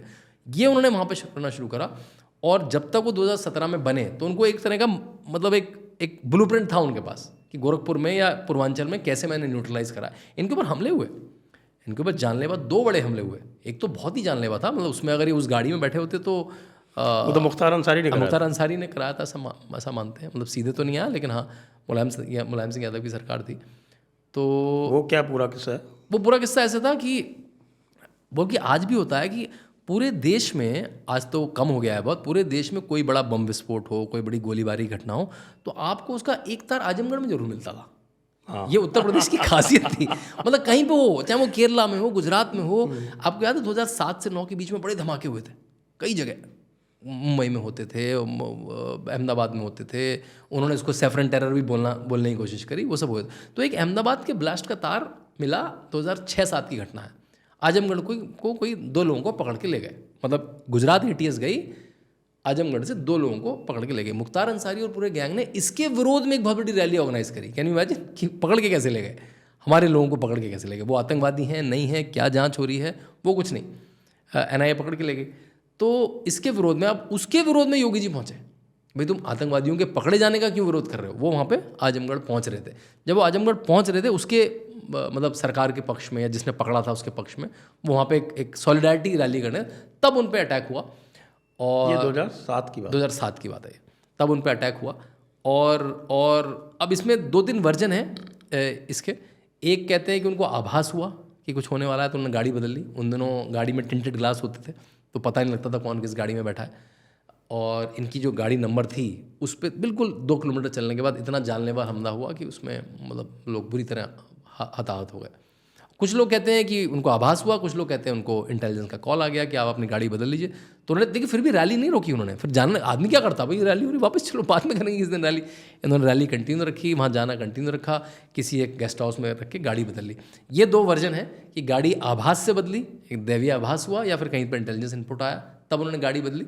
लेकिन हाँ, उन पर अटैक हुआ। और मतलब उस समय ऐसा था कि उस एरिया में अगर मुलायम के पास कोई आदमी था तो मुख्तार अंसारी था। आपको पता है मुलायम सिंह तो ऐसे ही मैनेज करते थे ना, ये एरिया इसके पास, ये एरिया इसके पास, ये यहाँ पे चुनाव भी जितवा के देगा, यहाँ पे रंगदारी भी ला के देगा, पैसे भी ला के देगा, ठेका पट्टा भी देगा, ऐसे ही पूरा उत्तर प्रदेश मैनेज करते थे। तो मुख्तार अंसारी उनका आदमी था, खास आदमी था। तो उनका जब आधिपत्य बढ़ने लगा, डुमरियागंज में रैली हो रही है जहाँ कोई जीवन में रैली नहीं कर पाया, वहाँ जब उनको लगा ये तो यार अपनी सीट के बियॉन्ड जा रहा है व्यक्ति, तो उसका कदर रोकने इसको ख़त्म करो, तो वो जानलेवा हमला। तो हाँ, जो आपने प्रश्न पूछा, इस माफिया को कैसे न्यूट्रलाइज करा, वो उन्होंने गोरखपुर में अपना बना लिया था। मुख्तार पे ही थोड़ा सा इसको पूरा कर ले। ये एक मुख्तार का एक दूसरा वहाँ पे आजमगढ़ में मऊ में एक वो क्या दंगा भी हुआ था। उसमें भी योगी आदित्यनाथ ने बीजेपी लीडरशिप से कहा कि बिल्कुल आप मदद कीजिए, उन्होंने नहीं की तो वो स्वयं अकेले गए, और वो गए और बाद में आके उन्होंने रिजाइन कर दिया। लेकिन हाँ, वो रेजिग्नेशन लेकिन वो एक्सेप्ट नहीं हुआ। वो तो क्या किस्सा है? हुआ ऐसा कि मतलब दंगे तो होते ही थे उस एरिया में, और दंगे ऑलमोस्ट मतलब बिल्कुल कहने में गुरेज नहीं, गवर्नमेंट स्पॉन्सर्ड दंगे होते थे, जिससे दूसरी पार्टी चुप बैठ जाए, चुनाव में फ़ायदा मिले, जो भी उस समय निस्सार। तो और एक फोटो आज भी वीडियो में है कि एक खुली जीप में LMG टाइप की स्टेन गन लेके मुख्तार अंसारी ऐसे चिल्लाता हुआ, कुछ बोलता हुआ हाथ में लेके आया, मतलब वो मूछें बड़ी बड़ी, कुर्ता पहन के, पठान सूट पहन के, वो बोनेट पे बैठ के, गाड़ी में बैठ के चिल्लाता हुआ जा रहा है। जब ये चित्र आए, सब जगह आए, मीडिया में आए, तो योगी आदित्यनाथ ने कहा मैं तो जा रहा हूँ, अपनी टीम लेके जा रहा हूँ। तो उनको पार्टी ने कहा, किसी ने मना करा, नहीं ये जाना ठीक नहीं है, ऐसा है वैसा है। उन्होंने कहा मैं तो जा रहा हूँ, आपको चलना है तो चले। उन्होंने डिक्लेयर कर दिया और वो चले भी गए। वहाँ पे आके वापस आके रेजिग्नेशन दिया कि भाई अगर ऐसे पार्टी साथ नहीं देगी ऐसे मामले में, तो मैं तो अपनी जनता के साथ खड़ा हूँ, मैं तो अपने मठ के, मेरे मठ के अनुयायी तो दूर दूर तक है। मऊ बिल्कुल ही बगल का क्षेत्र है, तो मऊ के तो लोग आते थे उनके पास ना। उनके साथ ये है कि कोई उनके पास अगर प्ली लेके चला जाए ना, तो उसको वो मतलब ऐसा नहीं कि आया गया कर दिया, वो आया है तो उसको सॉल्व करना ही करना है। मतलब ही इन सोल्यूशन मोड में रहते हैं हर समय। अभी आज भी आप उनका प्रॉब्लम लेके जाएंगे तो आपके पास उनको सोल्यूशन करना ही करना है उसका, तो वो सोल्यूशन मोड में रहते हैं। तो उन्होंने पार्टी ने उन्होंने इस्तीफा दिया, लेकिन वो तो खैर इतनी बड़ी पुरानी परंपरा के चले आ रहे हैं, पार्टी ने उनका इस्तीफा, उनकी पार्टी में सम्मान होता था बहुत, मतलब उस गोरखनाथ मठ में, मतलब जो राजनाथ सिंह जी उनके पास गए थे और फिर उनको मनाया था, मनाया गया। हाँ, तो राजनाथ सिंह से पुराने रिश्ते भी थे उनके अच्छे। अडवाणी जी से बहुत क्लोज थे वो। अडवाणी जी बहुत मठ में आया करते थे, अक्सर मठ में आया करते थे, उप प्रधानमंत्री होने के बाद, सरकार में होने के बाद भी आया करते थे। बल्कि संघ के जो बड़े शिविर हैं आज से नहीं, जैसे अभी आया कि अरे मोहन भागवत मिलने जा रहे हैं आपस में, शायद संघ और उसमें कुछ अनबन है। वही मोहन भागवत तो कब से जा रहे हैं, मैंने किताब में कब का फोटो प्रोड्यूस करे हैं मोहन भागवत, अशोक सिंघल जी। सारी मीटिंगें उस क्षेत्र की, पूर्वांचल क्षेत्र की गोरखपुर में होती थी। बड़े बड़े शिविर मठ से लगते थे, जो संघ के शिविर लगते प्रथम वर्ष द्वितीय वर्ष के, वो शिविर वहाँ पे लगते थे, लोग रहते थे वहाँ पे। तो संघ की लोग कहते हैं ना कि भाई योगी आदित्यनाथ संघ की परंपरा से नहीं आते। भाई कॉलेज में वो विद्यार्थी परिषद में रहे, और संघ का हर व्यक्ति उन्हीं के साथ, सारे शिविर लगते थे उसमें। पूरा राम मंदिर का आंदोलन में मठ का बड़ा इंपॉर्टेंट रोल था। उनके गुरुजी मठ राम मंदिर की अधिकतर कमेटी के हेड थे। तो ये कहना कि वो मतलब संघ की परंपरा से नहीं आते, मेरे ख्याल से मतलब हाँ, संघ में उनके पास दायित्व नहीं रहा ऐसा कोई। अब वो मठाधीश बन जाएंगे तो उसके बाद कैसे दायित्व रहेगा, लेकिन संघ से बहुत क्लोज कपलिंग। ABVP तो संघ का ही पार्ट है। ABVP तो रहे वो 3 साल, हाँ मतलब लंबा नहीं रहे वो। 3 साल के बाद वो कॉलेज में वो सन्यासी ले लिया उन्होंने। और संन्यास लेने के बाद जैसे बताया कि राम मंदिर का जो पूरा आंदोलन था, वो उसमें संघ की, मठ की बहुत बड़ी भूमिका थी। संघ के जितने बड़े शिविर लगते थे पिछले 15-20 साल से, वो मठ के जो पूर्वांचल के हैं वो मठ से ही लगते थे। जो भी संघ के शीर्ष पे होता था, चाहे मोहन जी उसके पहले, उनके सबके चित्र लंबे लंबे समय वो मठ में रहना हुआ। तो मठ और संघ की बड़ी घनिष्ठ परंपरा है पुरानी। तो ये तो मुख्तार का किस्सा हुआ। अब तो किस्सा खत्म हो गया, किस्सा ही खत्म हो गया मुख्तार का। हालांकि नहीं, आसान बात नहीं, मुख्तार अंसारी परिवार का किस्सा भी खत्म नहीं हुआ, परिवार का नहीं हुआ।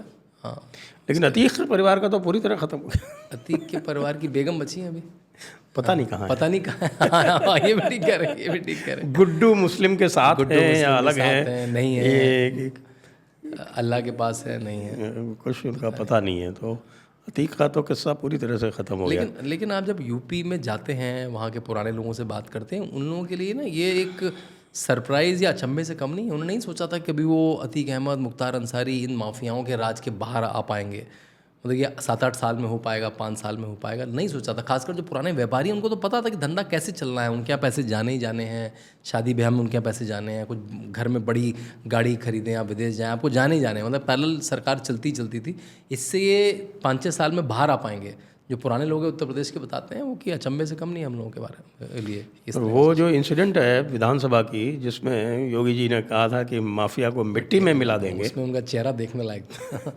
और उन्होंने अपने वचन की पूर्ति की। वचन की पूर्ति तो हो गई, कुछ करी हो गई, लेकिन हाँ नहीं, वो उसको गिरफ्तार करके और सज़ा दिलवाना तो बहुत बड़ी बात थी ना। मतलब देखिए, उस पर कम से कम मतलब 40-45 तो लिखे हुए मुकदमे थे। कुछों के तो जो मुकदमे थे लेकिन एफआईआर नहीं हुई, किसों में वो गवाही नहीं आया, कितनी बार जजों ने रिक्लूज कर दिया अपने आप को। मतलब पहली बार कोई व्यक्ति मतलब उस 6 महीने में ऐसा हुआ था कि गवाही देने लोग आ रहे थे, कोर्ट लग रही थी, जज बैठ रहा था। मतलब आप ये सोच सकते हैं कि एक आदमी जिसने डे लाइट में मर्डर करे हों, करवाए हों, उसके बारे में जज ही नहीं बैठ रहा है, गवाही नहीं पहुंच रहा है। तो पहली बार 20 साल में मतलब इतनी सरकारें आगे चली गई। मतलब आपको लगे कौन सी न्याय परंपरा है भाई, जहाँ पे इतना डे लाइट वाले क्रिमिनल के सामने कोई गवाह नहीं देने जा रहा है, यहाँ पे उसका घर तोड़वा दिया जा रहा है। उसका जो मेन हाई कोर्ट के पास ही है, वो इलाहाबाद हाई कोर्ट के 2 किलोमीटर दूर है, उसका घर तोड़वा दिया जा रहा है, उसको जेल में पकड़ लिया जा रहा है, उसके भाई को पकड़ लिया जा रहा है, उसके लड़के को मरवा दिया जा रहा है। सब जाके उसके बाद गवाही देने वाले मतलब 32 लोग तैयार हैं जो गवाही देने को रेडी। उसमें मुसलमान हैं बहुत सारे, गवाही देने वाले में 6 मुसलमान भी हैं, क्योंकि उसकी ज़मीनें भी लूटी हैं उसने। तो ये पहली बार मौका बना, उसके बाद तो उसको मरना ही था, पता ही था ना भाई, उसके तार इतने लोगों से जुड़े थे कि कोई ना कोई निपटाना ही था उसको। तो हाँ, इस कंडीशन तक लेके आना ही बड़ा मुश्किल था उत्तर प्रदेश में, ये सोच पाना भी। वहाँ पे तो इतना अरे उड़ा दिस बाबा उड़ा दिस।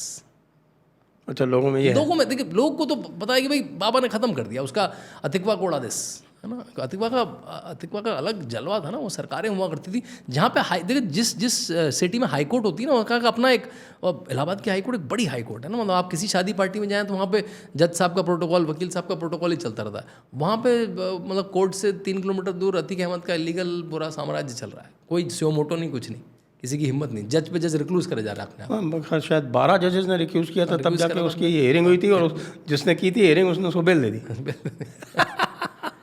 तो उस कंडीशन तक लाना ही बड़ा मुश्किल होता है ना। तो इसके लिए आपको, इसे कहते हैं ना पॉलिटिकल विल, हम बोलते रहते हैं ना, पॉलिटिकल विल चाहिए, पॉलिटिकल विल चाहिए। अधिकारियों के पीछे खड़ा होना, अधिकारियों को बैकअप करना अपने। लोग कहते हैं कि वो अधिकारियों की तरह सरकार चलाते हैं। मैं कह रहा हूँ अधिकारियों को बैकअप चाहिए ना। अधिकारी कैसे काम करेगा? पहले फ़ोन आते थे इसको छोड़ दो, अब फ़ोन आते हैं छोड़ना मत इसको। तो ये जो 180 डिग्री टर्न है, ये उत्तर प्रदेश जब देख रहा है तो अद्भुत लगता है। ये आरंभ में हमने चर्चा की थी, और इसका अभी तक इतने सारे अपराधियों का और इतने सारे चीज़ें जिनकी हमने बात कर ली, लेकिन उससे भी सर्वोत्कृष्ट उदाहरण संभल का है। संभल जो आरंभ में हमने जिसकी बातचीत की। संभल में जो मुझे सबसे आनंददायी लगा कि जो मैं नाम भूल रहा हूँ, डीएम, और बल्कि दोनों राजस्थान के हैं। हाँ, राजेंद्र पेंसिया और के विश्नोई दोनों राजस्थान के हैं ना। तो मैंने तो बल्कि एक चैनल में एक दिन सल्यूट करा कि भाई salute to both of them, कि एक तो मंदिर को ढूंढना, फिर जूते उतार के जाके उसमें पूजा करना। मतलब ठीक है, नो कॉम्स बड़ा, मैं हिंदू, मुझे मंदिर दिखेगा तो मैं पूजा करूँगा, बड़ी ऑब्वियस सी बात है। हम चलते फिरते भी कोई एकदम से मंदिर दिख जाता है तो चप्पल उतार के नमस्ते करके बाहर आते हैं ना। तो ऐसे प्रैक्टिसिंग हिंदुओं ने कोई उसमें धर्म निरपेक्षता लाना फलाने का चद्दर नहीं उड़ा, उन्होंने दोनों ने जाके करा। और वो थैंक्स टू क्या अनूप चौधरी पहलवान अनुज चौधरी। मतलब सोचिए, सीएम उसको इतने बड़े इंटरव्यू में डिफेंड कर रहा है। कैन यू इमेजिन दैट, है ना। ऐसा कब हुआ था उत्तर प्रदेश में? हम लोग, बल्कि लोग चैनल में पैनल में बच रहे थे जब उन्होंने कहा कि भाई जुम्मा तो 50 बार आता है, होली तो 1 बार आती है। तो लोगों ने कहा भाई सीएम कहेंगे हाँ उनको बचना चाहिए था। उन्होंने कहा भाई यही तो है, इंटरव्यू में बोल रहे हैं, हाँ ये तो ठीक तो कह रहा है, पहलवान आदमी है और कैसे बोलेगा, हनुमान जी का भक्त है, कैसे बोलेगा। तो जब अधिकारी को दिखता है कि भाई सीएम मेरे पीछे खड़ा है ना, तो मैं बिल्कुल राइटफुल एक्शन लूँगा ही लूँगा। तो जिस तरह से संभल टर्न आउट हुआ है वो तो अमेजिंग है। मैं बार बार कहता हूँ कि कल के अवतार को सिग्नल मिल गया है। अब कल के अवतार भी इंतजार कर रहे थे कल की महाराज भी योगी जी की प्रतीक्षा कर रहे थे। बस देखिए, एक माहौल तो चाहिए होता है ना अवतरित होने के लिए, है ना। और इसी जब अब हमको लग रहा है रामलला भी कब आए ना, जब बिल्कुल परंपरा। मैं तो बार बार कहता हूँ कि 2019 का वर्डिक्ट आता, सब कुछ सेम होता, और अगर उत्तर प्रदेश में योगी आदित्यनाथ नहीं होते, मंदिर नहीं बन पाता। अच्छा, वर्डिक्ट के बाद भी नहीं बन पाता। भाई किस तरह से परमिशंस होती हैं, किस तरह से पत्थर आया वहाँ पे, इतनी सारी 100 तरह की परमिशन, आदमी का मूवमेंट, पत्थर का मूवमेंट, लेबर का मूवमेंट। वो अखिलेश तो 2017 से पहले वीएचपी की कार्यशाला में जो पत्थर आता था आपके राजस्थान से, वो रोक देता आने में। सोचो, पैरानोया का ये स्टेटस था कि वीएचपी कार्यशाला में पत्थर नहीं पहुंच पाता था, किससे धार्मिक उन्माद फैल सकता है पत्थर आने से। वीएचपी की कार्यशाला में जहाँ बैठ के कारीगर पत्थरों में कुछ कुछ कर रहे हैं, बैठ कोई मंदिर से बहुत दूर, तो ये नहीं मंदिर बनने देते। तो कई बार मतलब सारी व्यवस्थाएं बिल्कुल वैसी होती तभी कोई चीज़ हो पाती है। तो इसलिए मतलब केवल मजाक की बात नहीं है, पास की बात नहीं है। तो अब सिग्नल आने लगे कल की देव के भी। नहीं तो मुद्दा कहाँ से कहाँ आ गया, उसका कोई टॉपिक, कोई समय, उसका कोई काल था ही नहीं। वो तो एकदम से टॉपिक आया और वो इतना बड़ा टॉपिक हो गया कि बच्चे को पता है साउथ से कि संभल कौन सी जगह है। संभल की तो ब्रांडिंग हुई संभल की ब्रांडिंग, संभल की ब्रांडिंग हुई, संभल की ब्रांडिंग, संभल सर्च आइटम। अब संभल सर्च कीजिए, कीवर्ड है वो। पुराणों में लिखा हुआ है कि साहब कि ये बताएंगे। संभल प्रदेश की जो भूगोल जो लिखा हुआ है, वो लिखा है कि साहब कि ये राम गंगा से और गंगा जी से दोनों से 12 योजन दूरी पर जो स्थित है, वो क्या बात है, देखिए वो संभल क्षेत्र है। तो वो 12 बिल्कुल एग्जैक्ट 12 योजन, यानी कोई 20 किलोमीटर बड़ा, तो वो दोनों स्थानों से बिल्कुल बराबर दूरी पे। कल की पीठ वाले जो गुरुदेव थे वो भी कांग्रेस छोड़ दिया। मतलब पूरी मतलब वगैरह पूरी व्यवस्था बन रही है जैसी भी सब व्यवस्था पूरी बन रही है और पूरे एक चेतना जागृत हो रही है। हाँ, चेतना जागृत। और मैं पता कर रहा था, अभी उन्होंने वहाँ एक और काम कर दिया है। कौन सा वाला? वो चौकी तो खैर बनवाई, हाँ जी, हाँ जी, हाँ, ठीक। लेकिन जो डीएम और एसपी का हेडक्वार्टर संभल जिले का है, वो बहजोई है, जो वहाँ से 21 किलोमीटर दूर है। वो दोनों शिफ्ट हो रहे हैं, इधर संभल आदेश हो गए। आदेश अब बस खाली वो 90 हेक्टेयर ज़मीन भी चिन्हित हो गई, बन जाएगा। आज वहाँ बनेगा। तो मैं यही पूछ रहा था कि भाई डेमोग्राफी भी चेंज हो जाएगी क्या? हाँ साहब, 2-3-4% तो चेंज होगी। फर्क पड़ता है, इकबाल होता है इसमें। और वहाँ पर पूरा अगर जो सरकारी अमला जहाँ पहुँच जाता है, तो वहाँ पे तो फिर बहुत आप जानते हैं कि दूसरे लोगों को भी सावधान होकर चलना पड़ता है। अभी तक तो जियाउर रहमान बर्क और उनके जो दादाजी थे, उनका तो राज था, वो तो शहंशाह थे वहाँ के। वो भी जो बालक है वो पार्लियामेंट में खूब फुदक रहा है आजकल, खूब बोल रहे हैं वो बर्क साहब, जो नए वाले बर्क साहब हैं। कहाँ, अभी तो गए थे ना, हाजिरी दे के आए, हाजिरी दे के आए। अब तो थाने में हाजिरी दे के आए हैं, बहुत सारी चीज़ें बोली है वहाँ पे। और जफ़र अली तो बिल्कुल ही सिंगिंग लाइक कैनरी। मतलब ठीक है ना, सरकार के इकबाल से फ़र्क पड़ता है। और किस तरह से इससे ये भी पता लगता है कैसे सरकारें चली हैं पिछले 20 साल से, कि मतलब अंधा कि आपकी मंदिर बंद कर दिए किसी ने, उस पर ईंटें रख दी, बिजली की चोरी हो रही है, कुएं बंद कर दिए, किसी को खबर नहीं है, लोकल आदमी में इतनी हिम्मत भी नहीं आई कि वो बोल पाए, कोर्ट में जा पाए, पुलिस पे जा पाए।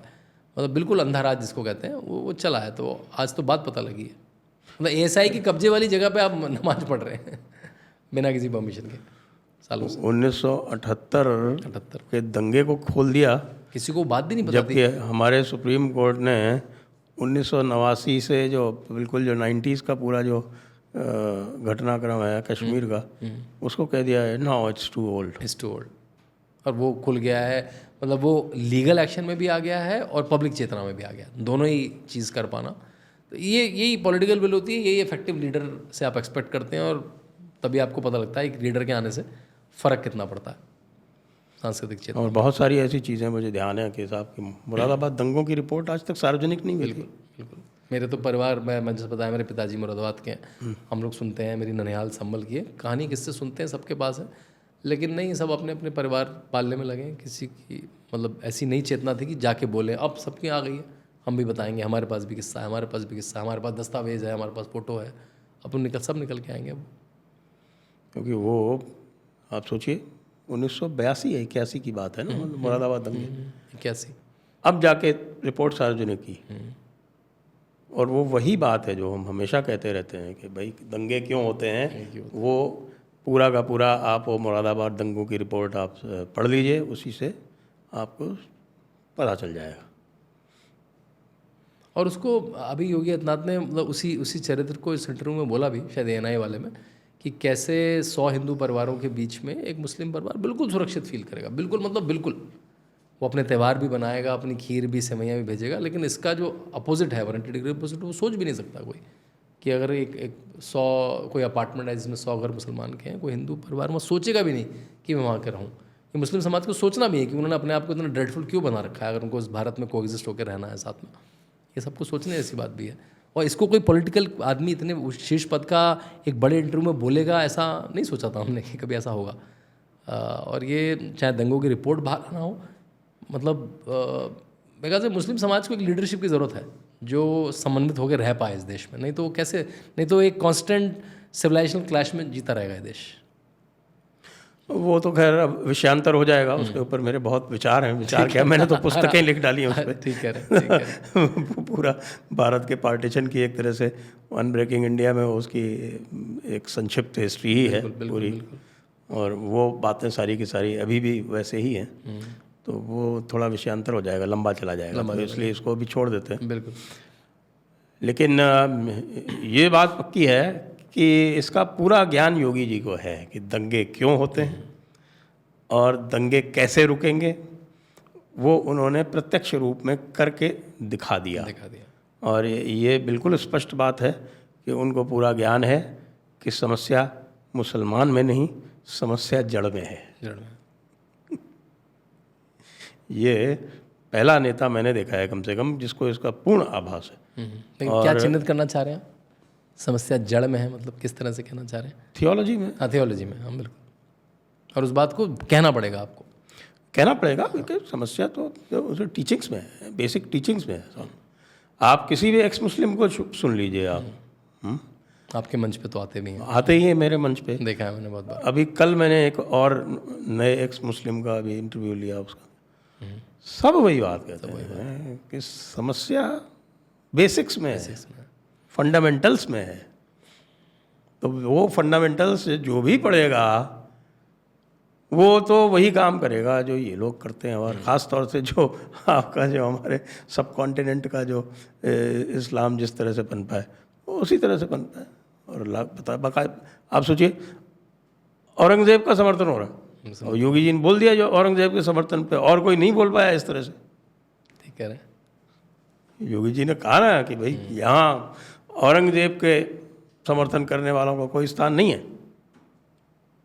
समाजवादी पार्टी का बड़ा लीडर ही है जो अबू आज़मी, जो महाराष्ट्र में, मुंबई में समर्थन लेके है। तो वो एक तरह से अखिलेश यादव पे भी है, भाई तो उसके अगेंस्ट में एक सेंटेंस तो बोल दो। लेकिन अखिलेश यादव कहाँ करेंगे, वो तो उनको मुख्तार अंसारी के जनाजे भी जाना पड़ता है उनको। तो उनकी तो इतना बड़ा कंपल्शन है उनके पास, नहीं तो वहाँ जाके उनके तारीफ़ में उनको पूरा एक पाठ करना पड़ता है। मुख्तार अंसारी ये, उनका परिवार वो, और इनका इतना योगदान है। मुख्तार अंसारी का मतलब भारत में योगदान है, ये बोल के आना पड़ता है उनको अपने वोट बैंक के लिए। वो कहाँ वो आज़मी के अगेंस्ट में कुछ बोल पाएंगे। लेकिन हाँ, उसको मिरर दिखाना बहुत ज़रूरी था, जो दिखा रहे हैं योगी आदित्यनाथ कॉन्स्टेंटली। वैसे उत्तर प्रदेश की जो राजनीति आगे जा रही है उसमें आप क्या देखते हैं? ये हमारे अखिलेश यादव जी का पीडीए और राहुल गांधी जी का आज ही उन्होंने घोषणा की है नई, जिस समय हम बात कर रहे हैं कि साहब वो ओबीसी, दलित और मुस्लिम बन के ही रहेंगे, मुस्लिम फर्स्ट एज ऑलवेज। तो आपको लगता है कि अखिलेश जी और कांग्रेस जो है साथ साथ चल पाएंगे उत्तर प्रदेश में? देखिए, जैसे ही 2024 के या फिर ये केवल पॉस्चरिंग है सीटें ज़्यादा कबाड़ने की? हाँ, वही 2024 के इलेक्शन के बाद 2024 में लोग साथ में आए। साथ में आना भी कंपल्शन था इनका, क्योंकि एक फिर से ऐसा लग रहा था देश में थोड़ी सी मुस्लिम पोस्चरिंग कांग्रेस के पक्ष में हुई है, दलित पोस्चरिंग है ही। तो अखिलेश को ऐसा लगा कि अगर मुझे दलित वोट लेना है मायावती से तो मुझे कोई एक साथ में रखना पड़ेगा। तो उन्हें एक कंपल्शन था। लेकिन जैसे ही चुनाव हुआ वहाँ पे क्रेडिट की होड़ लग गई कि आपको मुस्लिम वोट मेरी वजह से मिला, कोई कहता है आपको दलित वोट मेरी वजह से मिला। अखिलेश यादव ने इंडिया अलायंस की मीटिंग में जाना बंद कर दिया। तो एक पोस्चरिंग शुरू हो गई, है ना। उत्तर प्रदेश में आपने देखा जब बाई इलेक्शन हुए तो कांग्रेस को सीट नहीं दी उन्होंने कहा आप तो सेकंड पार्टनर भी ठीक से नहीं है। तो उनकी वहाँ पर 10 में से 8 सीट हार गए, 10 में से 8 इंक्लूडिंग अयोध्या नरेश की हार गए। और वो पूरी 65% मुसलमान है, वो क्या मुरादाबाद की जो सीट है कुंदर की वो भी हार गए। तो उनकी पोस्चरिंग है आपस में, क्योंकि हर रीजनल पार्टी को पता है कि वो रीजनल पार्टी कांग्रेस के ही बचे कुचे पे बनी है। वो भाजपा का वोट लेके तो बनी नहीं है, वो कांग्रेस के बचे कुचे पे बनी है। तो अगर कांग्रेस बढ़ती है तो कांग्रेस को ज़्यादा एंट्री कोई नहीं देगा। ममता जी तो बिल्कुल ठेंगा दिखाई थी दूर से ही, उनको उस sense- आज ही बोला उन्होंने, आज ही राहुल गांधी का उन्होंने अच्छा मन से, हाँ। मंच से तिरस्कार किया। हाँ, तो इसलिए ये नेचुरल अलायंस तो नहीं है ना, तो ये आइडियोलॉजिकली नेचुरल है ये अलायंस, दोनों की भावना एक ही है, लेकिन क्योंकि स्पेस एक ही है तो वो स्पेस कौन सीड करेगा, तो अखिलेश यादव सीड नहीं करना चाहेंगे। लेकिन अखिलेश यादव की जो राजनीति का तरीका है, जो केवल ट्विटर से और केवल प्रेस कॉन्फ्रेंस से है, उससे वो मुझे लगता है कर नहीं पाएंगे कुछ, क्योंकि ऐसा नहीं कि योगी आदित्यनाथ सरकार में गलतियाँ नहीं होती हैं या कुछ अधिकारी, लेकिन वो कहीं उस जगह पर रहें तो जिले जिले घूमे तो धूल तो फाके थोड़ी। मतलब योगी आदित्यनाथ आज भी ये कह पाते हैं कि अगर जब मैं 4 जिलों का दौरा करके पहुंचता हूँ वापस, तब तक तो मेरे विरोधी सो के नहीं उठते हैं, और बिल्कुल सच में ठीक है वो। अखिलेश यादव जब मुख्यमंत्री थे तब भी ऐसे बिहेव करते थे। पहला कॉल अधिकारी बताते हैं 11-12 बजे आता था, शाम को 5 बजे स्विमिंग पूल में या फिर बैडमिंटन, और आजकल बात बात पे वो लंदन चले जाते हैं, उनके बच्चे पढ़ते हैं वहाँ पे। तो ऐसे आप उत्तर प्रदेश की राजनीति नहीं कर पाएंगे ना। आप नरेंद्र मोदी, अमित शाह, योगी आदित्यनाथ 24/7 की राजनीति करते हैं, उनसे you can't flirt with politics कि थोड़ा ट्वीट कर दिया, उसके बाद भी उसके पास 25% वोट है भाई के पास, बैठाया, मतलब बिल्कुल जेब में लेके घूम रहा है वो। मुस्लिम तो नेगेटिव वोट है, जो भाजपा को आएगा मुस्लिम मिलेगा उसको, वो मिल गया 16-17% वोट। यादवों की इतनी भर्ती करी है कि आज भी वो इंडेटेड है, तो वो 8-9% वोट, तो 24-25 तो लेके बैठा है वो। एक आध जाति इधर से आती है तो वो मतलब 27-27 पे तो बैठा ही वो। तो लेकिन जिस तरह से वो कंडक्ट कर रहे हैं अपने आप को, 2024 में 36% कैसे पहुंच गया? 36% तो देखिए, क्योंकि कांग्रेस के साथ आए, वो दलित वाला फैक्टर चल गया। मायावती का वोट बहुत ज़ोर से कम हुआ, मायावती का वोट जो भाजपा को मिल जाता है वो शेड हुआ आरक्षण के विषय में। लेकिन आरक्षण का विषय वो जिस तरह से था, वो पता था वो बार बार नहीं चल पाएगा। वो एक बार तो चल गया, एक बार वो बिहार के समय में चला था जब मोहन भागवत जी की एक स्पीच वायरल 2015 में, और एक बार वो अब चला। लेकिन वो मुझे लगता है वो बार बार उत्तर प्रदेश में तो नहीं चल पाएगा। वो जिस तरह से सरकार कंडक्ट कर रही है, उसकी स्कीमें जनता तक पहुंच रही हैं, तो दोबारा से उत्तर प्रदेश में चलना तो बहुत मुश्किल है। इस तरह के देखिए ये ट्रिक्स हैं, ट्रिक्स स्ट्रैटेजी में कन्वर्ट नहीं हो सकती। ट्रिक एक बार चल गई ठीक है, एक पैंतरा था चल गया, लेकिन वो पैंतरे को आप बड़ी स्ट्रैटेजी बना दें, बड़ा वोट बैंक आपकी तरफ हर समय के लिए शिफ्ट हो गया। जिस तरह का आपका बिहेवियर है ग्राउंड में, कि आपके खुद के सांसद, आपके खुद के मंत्री दलित लड़कियों के साथ रेप में पाए जा रहे हैं, आपके नेता पाए जा रहे हैं, आपका कोई बयान नहीं है, आप बिल्कुल मुस्लिम परस्त सामने से देख रहे हैं हर मौके पे, तो वो लंबे तरह से। और फिर योगी आदित्यनाथ का सुशासन कि भाई स्कीम जनता तक पहुंच रही है, वो जब मिसमैच जब वो होगा, और जब बात योगी आदित्यनाथ की आएगी कि वह मुख्यमंत्री योगी आदित्यनाथ बन रहे हैं, योगी आदित्यनाथ स्टेक पे हैं, तो जिस तरह से जनता आकेगी, अपना जीवन देखेगी वो कि मेरा जीवन 2017 से पहले कैसा था और आज कैसा है, तो मेरे ख्याल से कोई दिक्कत होनी नहीं चाहिए योगी आदित्यनाथ को किसी भी री-इलेक्शन में उत्तर प्रदेश में दोबारा। क्योंकि हमने ये चीज़ देखी हरियाणा में और महाराष्ट्र में, जहाँ लोकसभा का रिजल्ट जो था वो एक प्रकार से हरियाणा में बराबर तो थे, लेकिन खराब रहा। हाँ, मतलब पहले एक्सपेक्टेशंस 10 के मुकाबले आधे रह गए, आधा रह गया ऐसे। और महाराष्ट्र में तो हार ही गए पूरी तरह से, और वो विधानसभा में रिवर्स हो गया जब ये बात आई कि साहब सरकार किसकी बनेगी, यहाँ सरकार किसकी बनेगी। तो लोकल गवर्नमेंट तो आदमी चाह ही रहा है बनने की, और एक तरह से उस समय के मुद्दे पे लोग रिपेंट भी करते हैं। हमारे उत्तर प्रदेश में जोक तो नहीं, एक बात है, जैसे आप दिल्ली में, नोएडा में किसी टैक्सी में बैठे, अमूमन आदमी क्या होता है, ड्राइवर कहाँ के हो, तो जो अयोध्या का ड्राइवर होता है पता क्या कहता है, भाई साहब बोलेंगे तो आप डांटेंगे, मतलब अयोध्या का बताऊंगा तो आप डांटेंगे, हरा दिए, कोई मंदिर दे दिया तुम्हें और क्या करोगे। तो अयोध्या का आदमी गिल्ट में है, चाहे उसने वोट डाला हो भाजपा, वो गिल्ट में है कि यार गलती हो गई तो हम लोगों से ना, तो वो भी है एक सेंस, ये भी है कि यार ये क्या कर दिया हमने ना, मतलब इससे अच्छा शासन कहाँ से आ सकता है। तो चाहे वो किसी वजह से हो, पार्टी ने टिकट गलत दिए हो, आपस में सामंजस्य ना हो, जो भी हो, दलित वाला फैक्टर चल गया, लेकिन जनता एट लार्ज एक गिल्ट में लगता है कि एक गलती के बोध में है कि ये तो गलत हो गया हमसे। वो मुझे लगता है वो बार बार रिपीट किया, उसके आसपास भी नहीं भटकेगा रिजल्ट उत्तर प्रदेश का, जिस तरह से उत्तर प्रदेश चल रहा है, कंडक्ट हो रहा है आपस में। हाँ, लेकिन और भी अभी देखिए बिहार का इलेक्शन भी बाकी। हाँ, बिहार का राहुल गांधी वहाँ भी बार जा रहे हैं। हाँ, बिहार का इलेक्शन 24 मिनट की पदयात्रा भी कर रहे हैं, 24 मिनट की वो भी अंकित किया। आई थिंक बिहार में जो मतलब विषय से अलग जा रहे हैं, बिहार में मेरे ख्याल से लीडरशिप का इश्यू ज़्यादा है भाजपा एनडीए के पास। वो वहाँ पे कोई कद्दावर नेता होता तो उसको ले लेता, मतलब उस जो सिंपैथी को, वेव को, उस गवर्नेंस को, या जो एंटी लालू जो भी वोट है वो ले लेता। ये प्रशांत किशोर फैक्टर कैसे फिगर आउट होता है, वो किसका वोट लेता है ज़्यादा, वो भी भले वो 3% 4% वोट ही ले, छोटा वोट नहीं होता 4% पूरे बिहार में अगर कोई लेता है तो वो मेरे ख्याल से तो वो इंडी गठबंधन वाला ही वोट लेगा, वो भाजपा का वोट तो नहीं लेगा, वो थोड़ा न्यू वोट ले लेगा, वो नए लड़कों का वोट ले लेगा वो, और मुस्लिम वोट ले लेगा, दलित वोट ले लेगा, तो वो वोट मेरे ख्याल से इंडी का ही लेगा, उससे भी भाजपा को फायदा मिल सकता है। अब क्या योगी आदित्यनाथ कुछ एडमिनिस्ट्रेटिव रिफॉर्म्स की तरफ जा रहे हैं। अभी हमने देखा है एक आईएएस ऑफिसर को, सीनियर आईएएस ऑफिसर को उन्होंने सस्पेंड कर दिया और ब्यूरोक्रेसी को हवा नहीं लगी। इन्वेस्ट यूपी के जो हेड हुआ करते इन्वेस्ट यूपी के जो हेड हुआ करते थे, इम्पॉर्टेंट पद पे थे। देखिए एक तो सेकंड टर्म से वो काफ़ी कॉन्फिडेंट है, जैसा लोग कहते हैं कि अपना चीफ सेक्रेटरी अपना डीजीपी बना लिया, बड़े इंटरव्यू दे रहे हैं लगातार। हाँ, पहले वो सिलेक्टेड थे, अब वो इलेक्टेड है। सिलेक्टेड, बिल्कुल बात भी ठीक है और सही बात भी है। 2017 में तो भाई उनके नाम पे चुनाव नहीं था, 2022 में उनके नाम पे चुनाव है। थोड़ा सा आघात लगा 2024 में, ब्रांड तो उनकी भी कम होती है, प्रदेश के मुख्यमंत्री वो हैं, आता जिम्मा उनके ऊपर भी है। लेकिन कुंभ एक तरह का इलेक्शन तो नहीं कहेंगे उसको, लेकिन कुंभ भी एक तरह की रिफॉर्मेशन है। उसे आप देखें भाई, मतलब इलेक्शन कमीशन की पूरी मशीनरी जब भारत में लगती है तो 64 करोड़ लोग वोट करते हैं, जबकि आपको वोट करना होता है अपने घर के आधे किलोमीटर में जाके। यहाँ पे पूरे भारत से किलोमीटर किलोमीटर लोग चल के 66 करोड़ लोग कुंभ में आ जाते हैं योगी आदित्यनाथ के एक ऑर्गेनाइजेशन में। इस 66 करोड़ में डबल काउंटिंग भी तो काफ़ी हुई। डबल काउंटिंग मैंने कई तरह से पता करा, वो डबल काउंटिंग अगर लोग ही डबल काउंट नहीं आए ना इतने, तो अगर होगी तो वो आधे % की 1% की काउंटिंग। हाँ, जैसे कई लाख लोग तो वहाँ आपके मेला क्षेत्र में रह रहे थे, कल्पवास कर रहे थे। बार बार भी काउंट कर ले तो कुछ, वो बार बार जाते, बार बार भी काउंट कर ले तो 5 करोड़ आएगी सब मिला के। तो उसके बाद भी वो डबल काउंटिंग, मतलब टेक्निक उनकी पब्लिश करी है उन लोगों ने, उसमें लोग कह रहे हैं इसमें डबल काउंटिंग की संभावना बहुत कम है, जिस तरह से वो गणना एक खास क्षेत्र में करते हैं जब सबसे डेंस एरिया होता है। तो मतलब मेरा लेकिन कहने का आर्गूमेंट ये था कि 64 करोड़ लोग पूरा इलेक्शन कमीशन जमा कर पाता है अपनी पूरे तंत्र के साथ, और 66 करोड़ लोग योगी आदित्यनाथ की एक तरह से आह्वान पे, कुंभ के आह्वान पे आते हैं। भाजपा का वोटर्स में 24 करोड़ था, तो ये उनको बल तो देता है, अफर्मेशन भी देता है कि एडमिनिस्ट्रेटिव कैपेबिलिटी का, मतलब दो चीज़ें होती हैं, नेता की लोकप्रियता, उसकी एडमिनिस्ट्रेटिव कैपेबिलिटी। तो वो तो प्रूवन है कि भाई हर चुनाव में भाजपा को उनकी ज़रूरत भी है और एडमिनिस्ट्रेटिव कैपेबिलिटी है। तो वो एक नए फोर्स के साथ तो हैं एडमिनिस्ट्रेटिव रिफॉर्म्स, चाहे इलेक्ट्रिसिटी, चाहे हाईवेज, चाहे एयरपोर्ट्स। तो गवर्नेंस की जो उनकी धारा है वो अविरल है। आप अगर उनका एक पूरा दिन भर का ट्विटर देख लें, उसमें से 5 मॉनिटरिंग मीटिंग बड़ी होंगी भी। एक 1 ट्रिलियन टीम के साथ होगी, एक एजुकेशन टीम के साथ होगी, मेडिकल टीम के साथ होगी, पुलिस टीम के साथ होगी। वो उनकी जो हफ्ते की मेडिकल जो उनकी मॉनिटरिंग मीटिंग है, गवर्नेंस उनके कोर पे है। आपको ऐसे भाषणों से नहीं लगेगा, लेकिन अगर उनका डेली कंडक्ट देखेंगे तो गवर्नेंस उनके कोर पे है। ऐसे नहीं इंप्रूव हो रहा है कि 15 करोड़ लोगों को राशन बिल्कुल थम से मिल रहा है ना आजकल।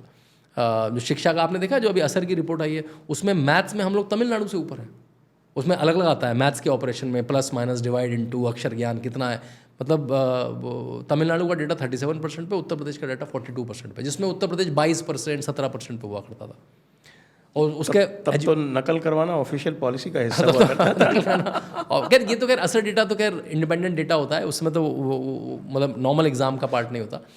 तो हर चीज़ में रिफॉर्म आ रहा है उत्तर प्रदेश में, और वो अब क्योंकि अब 5वें 6ठे साल हो गया है, 7वां 8वां साल हो गया, वो रिफ्लेक्ट होना शुरू हो गया अलग अलग रिपोर्ट्स में। तो गवर्नेंस उनके कोर पे है, कल्चरल रिफॉर्म उनके कोर पे है, नेता वो पॉपुलर हैं। इंफ्रास्ट्रक्चर तो देख रहे हैं, मतलब अभी मैं क्या ब्यूरोक्रेट का ट्वीट पढ़ रहा था, मुरादाबाद में 16वां एयरपोर्ट शुरू हो गया। हिंडन का एयरपोर्ट बीच में बंद हो गया था, रिवाइव हो गया। हिंडन एयरपोर्ट से आप गाज़ियाबाद से आप हैदराबाद की, मुंबई की डायरेक्ट फ्लाइट ले सकते हैं। जेवर एयरपोर्ट में टचडाउन हो गया 3 महीने पहले इंडिगो की फ़्लाइट का, वो अभी 1-2 महीने में उसमें कुछ बेसिक ATS के इश्यूज़ हैं, वो सॉल्व होकर शुरू हो जाएगा। तो उत्तर प्रदेश में आना जाना, किसी पत्रकार से पूछिए, गंगा एक्सप्रेस वे खुलने वाला है अभी। उत्तर प्रदेश पूरे देश में एक्सप्रेस वे वाला सबसे बड़ा प्रदेश हो जाएगा। मतलब ये उत्तर प्रदेश जहाँ जाने से डरता था आदमी सड़क पे, लॉ एंड ऑर्डर की दृष्टि से भी और सड़कों की दृष्टि से भी, अब वो सबसे ज़्यादा वाइडली ट्रैवल्ड स्टेट हो गया। प्रयाग कुंभ में सबने एक्सपीरियंस भी कर लिया। लोग अपनी तमिलनाडु से, तेलंगाना से गाड़ियाँ ले लेके उत्तर प्रदेश में घूमे, और लोगों ने वीडियो बनाया कि उत्तर प्रदेश में चलना कितना आसान है। रिलीजियस इकोनॉमी, डेलोइट की प्रेजेंटेशन देखेंगे आप, उसमें अलग अलग सेक्टर है, फिनटेक का सेक्टर, ये सेक्टर, उसमें रिलीजियस इकोनॉमी एक सेक्टर है, क्योंकि सच में वो सेक्टर है। जब आप प्रयाग में जितने लोग आते हैं, अयोध्या में जितने लोग आते हैं, काशी में जितने लोग आते हैं, नैमिषारण्य, कुशीनगर, वो पूरी इकोनॉमी का पार्ट है। उसमें जो अब संभल ठीक कह रहे हैं, अब संभल लोगों में जाना शुरू नहीं हुआ। संभल अभी भी विवादित जगह की कैटेगरी में है, उसे टूरिस्ट स्पॉट बनने में। जिस तरह ये आपने बड़ी अच्छी बात कही, जैसे जब अयोध्या 2017 में आए, तब तो कोई मंदिर का नामो निशान नहीं था। 19 को वर्डिक्ट आना था, कोई डे टू डे हेयरिंग भी नहीं चल रही थी। 17 से उन्होंने छोटी दिवाली पे वो दिए जलाने शुरू कर दिए, दीपोत्सव।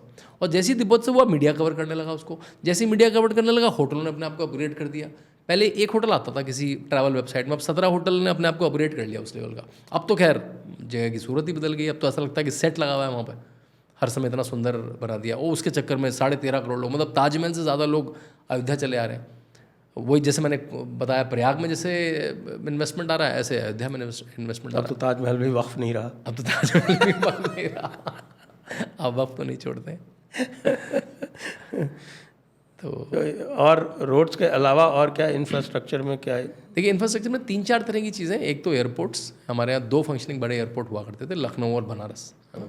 आपको मुझे याद है जब मुझे गोरखपुर, जब मैं किताब लिख रहा था तो गोरखपुर जब जाना होता था, गोरखपुर में हफ्ते में 1 फ्लाइट 2 फ्लाइट चला करती थी। अब आप बरेली दिन में आके जा सकते हैं, अब आगरा दिन में आके जा सकते हैं, अब मुरादाबाद दिन में आके जा सकते हैं, मतलब किसी भी व्यापारी को आगे जाना है। जैसे 16 कानपुर जाके आ सकते हैं। ऐसे 16 फंक्शनिंग एयरपोर्ट हैं जो अब जैसे जैसे बढ़ रही है। बाकी तो मार्केट इकोनॉमी भी है, जैसे लोग जाएंगे वो फ्लाइटें बढ़ती जाएंगी। जैसे प्रयाग में आपने देखा हो, सुबह सर्च करेंगे फ्लाइट नहीं मिलेगी, शाम को एक फ़्लाइट और लगा दी एयर इंडिया ने। मतलब ऐसा तो उस समय तो 20-25 फ्लाइट चल रही थी। नहीं, जैसे आपने सुबह देखा कि शाम की कोई फ्लाइट नहीं दिख रही दिल्ली से, शाम को फ्लाइट आ गई, मतलब एयर इंडिया ने देखा इतनी क्वेरी आ रही है, देखो और फ्लाइट लगा दी। तो बाकी तो मार्केट इकोनॉमी है। तो एक तो ये एयरपोर्ट का जो इंफ्रास्ट्रक्चर है, फिर सड़कों का दूसरा इंफ्रास्ट्रक्चर है, तीसरा बिजली का जो इंफ्रास्ट्रक्चर है। हमारे यहाँ 17,000 मेगावाट बिजली आती थी 2017 से पहले, अभी हमने हाईएस्ट क्लॉक करी है 33,000 मेगावाट। और 33,000 मेगावाट बिजली आ रही है तो अब सब स्टेशन चेंज करे जा रहे हैं सारे, क्योंकि वो पुराना इंफ्रास्ट्रक्चर उस लोड को नहीं ले पा रहा।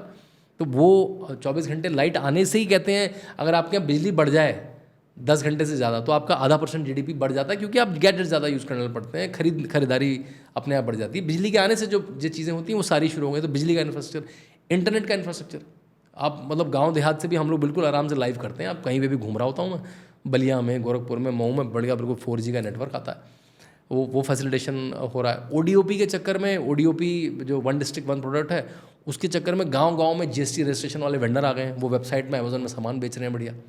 सहारनपुर जैसी जगह में ब्लिंकिट, स्विगी आ गया है आपको। तो जब जैसी लॉ एंड ऑर्डर आता है ना, वो बहुत बड़ा लेवलर है। फिर बाकी मतलब ये मेरे ख्याल से जो कहते हैं ना एडम स्मिथ का जो इनविजिबल हैंड है, वो कॉर्पोरेट की आपको ये बात माननी पड़ेगी। जैसे व्यवस्थाएं ठीक हों, जो कॉर्पोरेट प्लेयर है वो अपने आप एग्जिस्ट करने लगता है। आपको व्यवस्थाएं चाहिए। व्यवस्थाएं क्या चाहिए आपको? लॉ एंड ऑर्डर, मतलब चोरी चकारी ना हो भाई, मेरा कोई सेंटर ना लूट के ले जाए। लड़की मेरी अगर टीचर है वो घर जा रही है तो उसको कोई लूटपाट ना ले, मतलब कोई जाके रह सके वहाँ पे। ये हो, सड़कें बढ़िया हो, आदमी नई स्कूटी कार खरीद पाए, इंटरनेट आता हो, लाइट आती हो, इतनी व्यवस्था अगर आपने कर दी, फिर तो भारत का आदमी बहुत एंटरप्राइजिंग है, वो तो फिर धंधे खड़े अपने आप कर लेगा। ये जो 4-5 व्यवस्थाएं हैं, और क्योंकि सेंटर से तारतम्य बहुत अच्छा है योगी आदित्यनाथ का। योगी आदित्यनाथ की ना एक चीज़ मैंने कहना भूल गया, 19 साल संसद में रहने से बड़ा फ़ायदा रहता है। वो सेक्रेटरीज बताते हैं कि भाई क्या वो तो सीधे मंत्री को कॉल ही कर देते हैं वो ना, क्योंकि उनके रिलेशनशिप है सबके साथ संसद में रहे हैं। अधिकतर लोगों के साथ जो अभी हैं वो कभी ना कभी संसद में रहे हैं। तो ऐसा नहीं कि वो सेक्रेटरी उसको लिखेगा, वो लेटर वापस आएगा। वो आपने देखा होगा उत्तर प्रदेश मंत्री बहुत जाते हैं, कभी निर्मला सीतारमन 2 दिन के टूर पर रहेंगी, कभी गडकरी जी रहेंगे, कभी पीयूष गोयल जाएंगे। उसका होता ही पर्पज़ ये है कि पीयूष गोयल जी को बुलाया, उनके पूरा मंत्रालय के 6 लोग आए, अपने सारे ऑफिसर बुला लिए, सारे मुद्दे खट उसी दिन में सॉल्व। ये जो एक गेट डन विद इट की जो फिलॉसफी है ना कि भाई काम खत्म करो ना, टांगे मत रहो, ये जो करने की प्रणाली, उससे उत्तर प्रदेश में त्वरित गति से जो होता है ना काम की, भाई एक एक्सप्रेस वे 1.5 साल, पौने 2 साल में बन गया है, वो इसी वजह से हो पाता है। तो ये तो लाभ उत्तर प्रदेश को मिल रहा है, मतलब जो 10 साल में और जो बड़े प्रोजेक्ट्स की जो बात होती है, जैसे डिफेंस कॉरिडोर है, हाँ जी, तो वो डिफेंस कॉरिडोर क्या मूर्त रूप में दिखाई पड़ रहा है? हाँ जी, डिफेंस कॉरिडोर 2 जगह है, झांसी और लखनऊ। तो उसमें जो कुछ गवर्नमेंट के सेटअप्स हैं कि DRDO का सेटअप आएंगे, जो प्राइवेट कंपनी के सेटअप हैं, कुछों की GBC हो चुकी है, ग्राउंड ब्रेकिंग सेरेमनी हो चुकी है। ये बड़ी अच्छी बात है, जितने भी इन्वेस्टमेंट समिट हुए उसकी GBC हुई, और मतलब नाम पड़ गया उसका GBC, ground breaking ceremony 1, ground breaking ceremony 2, 3 तक हो चुकी है। तो अभी तक जो 45,000 करोड़ का इन्वेस्टमेंट कमिट हुआ है, उसमें से 15,000 करोड़ की GBC हो चुकी है। मतलब उन्होंने ग्राउंड ब्रेकिंग कर लिया, उसने ज़मीन ले ली है, उसने वहाँ पे बनाना शुरू कर दिया है, कुछ ऑपरेशनल हो चुका है, कुछ ऑपरेशनल 1 साल 2 साल में एक फेज़ हो जाएगा किसी ना किसी का। वो सब दिख रहा है आपको रिवॉल्वर की कंपनीज आ गई हैं, ये बुलेट प्रूफ जैकेट की कंपनीज आ गई हैं। तो आपको दोनों जगह पे दिखना लगेगा, बल्कि इस टर्म के अंत तक की कुछ चीज़ें बिल्कुल आपको सामने से मूर्त रूप से जोर से दिखने लगेंगी। जो भी इंडस्ट्रियलाइजेशन यूपी में इस समय की जो स्थिति है, वो नोएडा के आसपास ही ज़्यादा दिखता है क्या? ईस्टर्न साइड में भी कुछ हो रहा है, सेंट्रल और ईस्टर्न में? हाँ, तो ये बिल्कुल आपने सही कहा कि योगी आदित्यनाथ का एक मेन फोकस रहता है कि भाई जितना भी डेवलपमेंट है वो नॉन नोएडा फोकस हो। जो नोएडा की तरह की इंडस्ट्री है, जो टेक इंडस्ट्री है, जो डेटा इंडस्ट्री है, जो नॉलेज इंडस्ट्री, वो ठीक है नोएडा में रह सकती है, हर आदमी को स्ट्रैटेजिक एडवांटेज है। लेकिन जो लेबर इंटेंसिव इंडस्ट्री है उसको नोएडा में रहने की कोई ज़रूरत नहीं है। तो उसके लिए बिल्कुल जब ज़मीन में एलोकेट होती है तो वो झांसी फिर से बड़ा हब बन रहा है, ललितपुर बड़ा हब बन रहा है, जो बुंदेलखंड का है, क्योंकि वहाँ पे लैंड पार्सल्स बड़े बड़े हैं, क्योंकि वहाँ पे अगर आप उत्तर प्रदेश में देखें तो सबसे ज़्यादा जो डेंसिटी कम है, ह्यूमन डेंसिटी कम है, वो ललितपुर की तरफ है, वहाँ पे हो रही है। कानपुर फिर अपने वैभव की तरफ जा रहा है। कानपुर को हम बोला करते थे मैनचेस्टर ऑफ द ईस्ट, वहाँ पे फैक्ट्री है, तो वहाँ पे फिर से हब बन रहा है। गोरखपुर सीएम का अपना भी क्षेत्र है, गोरखपुर बनारस जो एरिया है उसमें फैक्ट्रीज़ लग रही हैं, छोटी फैक्ट्रीज़ लग रही हैं। तो बिल्कुल सरकार का फोकस है कि ये नोएडा सेंट्रिक ना रहे, एनसीआर सेंट्रिक ना रहे, और वो हो भी रहा है, तो लेकिन अभी भी रेशो 50-50 है कि 50% इंडस्ट्री नोएडा में तो 50% रेस्ट ऑफ यूपी में। लेकिन पहले वो 50% भी नहीं था, पहले वो 5 और 90 था कि भाई 90% यहाँ लगेंगी, 5% 6% लगेंगी। अब वो 50-50 के रेशो में आ गया है कि कुछ एनसीआर गाजियाबाद उसमें लगेंगी और बाकी उस तरह से इंसेंटिव दिए जा रहे हैं, तो वो तो है। लेकिन क्योंकि इनके परिणाम थोड़े लंबे समय में मिलते हैं, तो आपको देखने को मिलेंगे इस सरकार के अंत तक। अच्छा, कुछ किस्मत भी होती है, बलिया में तेल निकल आया। बलिया में तेल निकल गया। ये तो होता भी है, देखिए कि जब लीडर अच्छा हो तो भगवान भी झप्पड़ मार के देता है। बलिया में तेल निकला है, ठीक कह रहे। तो आइए अब आज की चर्चा को यहाँ पर विराम देते हैं। बड़ी अच्छी चर्चा हो गई आपसे और आपको यहाँ आकर ये विस्तार से चर्चा करने के लिए बहुत बहुत धन्यवाद। आनंद स्टूडियो में आके पहली बार बात हुई और अभी फिर आपको पिक्चर देखने को मिलेगी। मैं बार बार कहता हूँ, बड़े लीडर की पिक्चर है, बड़े पर्दे पे देखने को मिलेगी जल्दी। और उसकी हमें बड़ी व्यग्रता से प्रतीक्षा रहेगी। और सभी दर्शकों को बहुत बहुत धन्यवाद। जय हिंद, जय भारत, वंदे मातरम।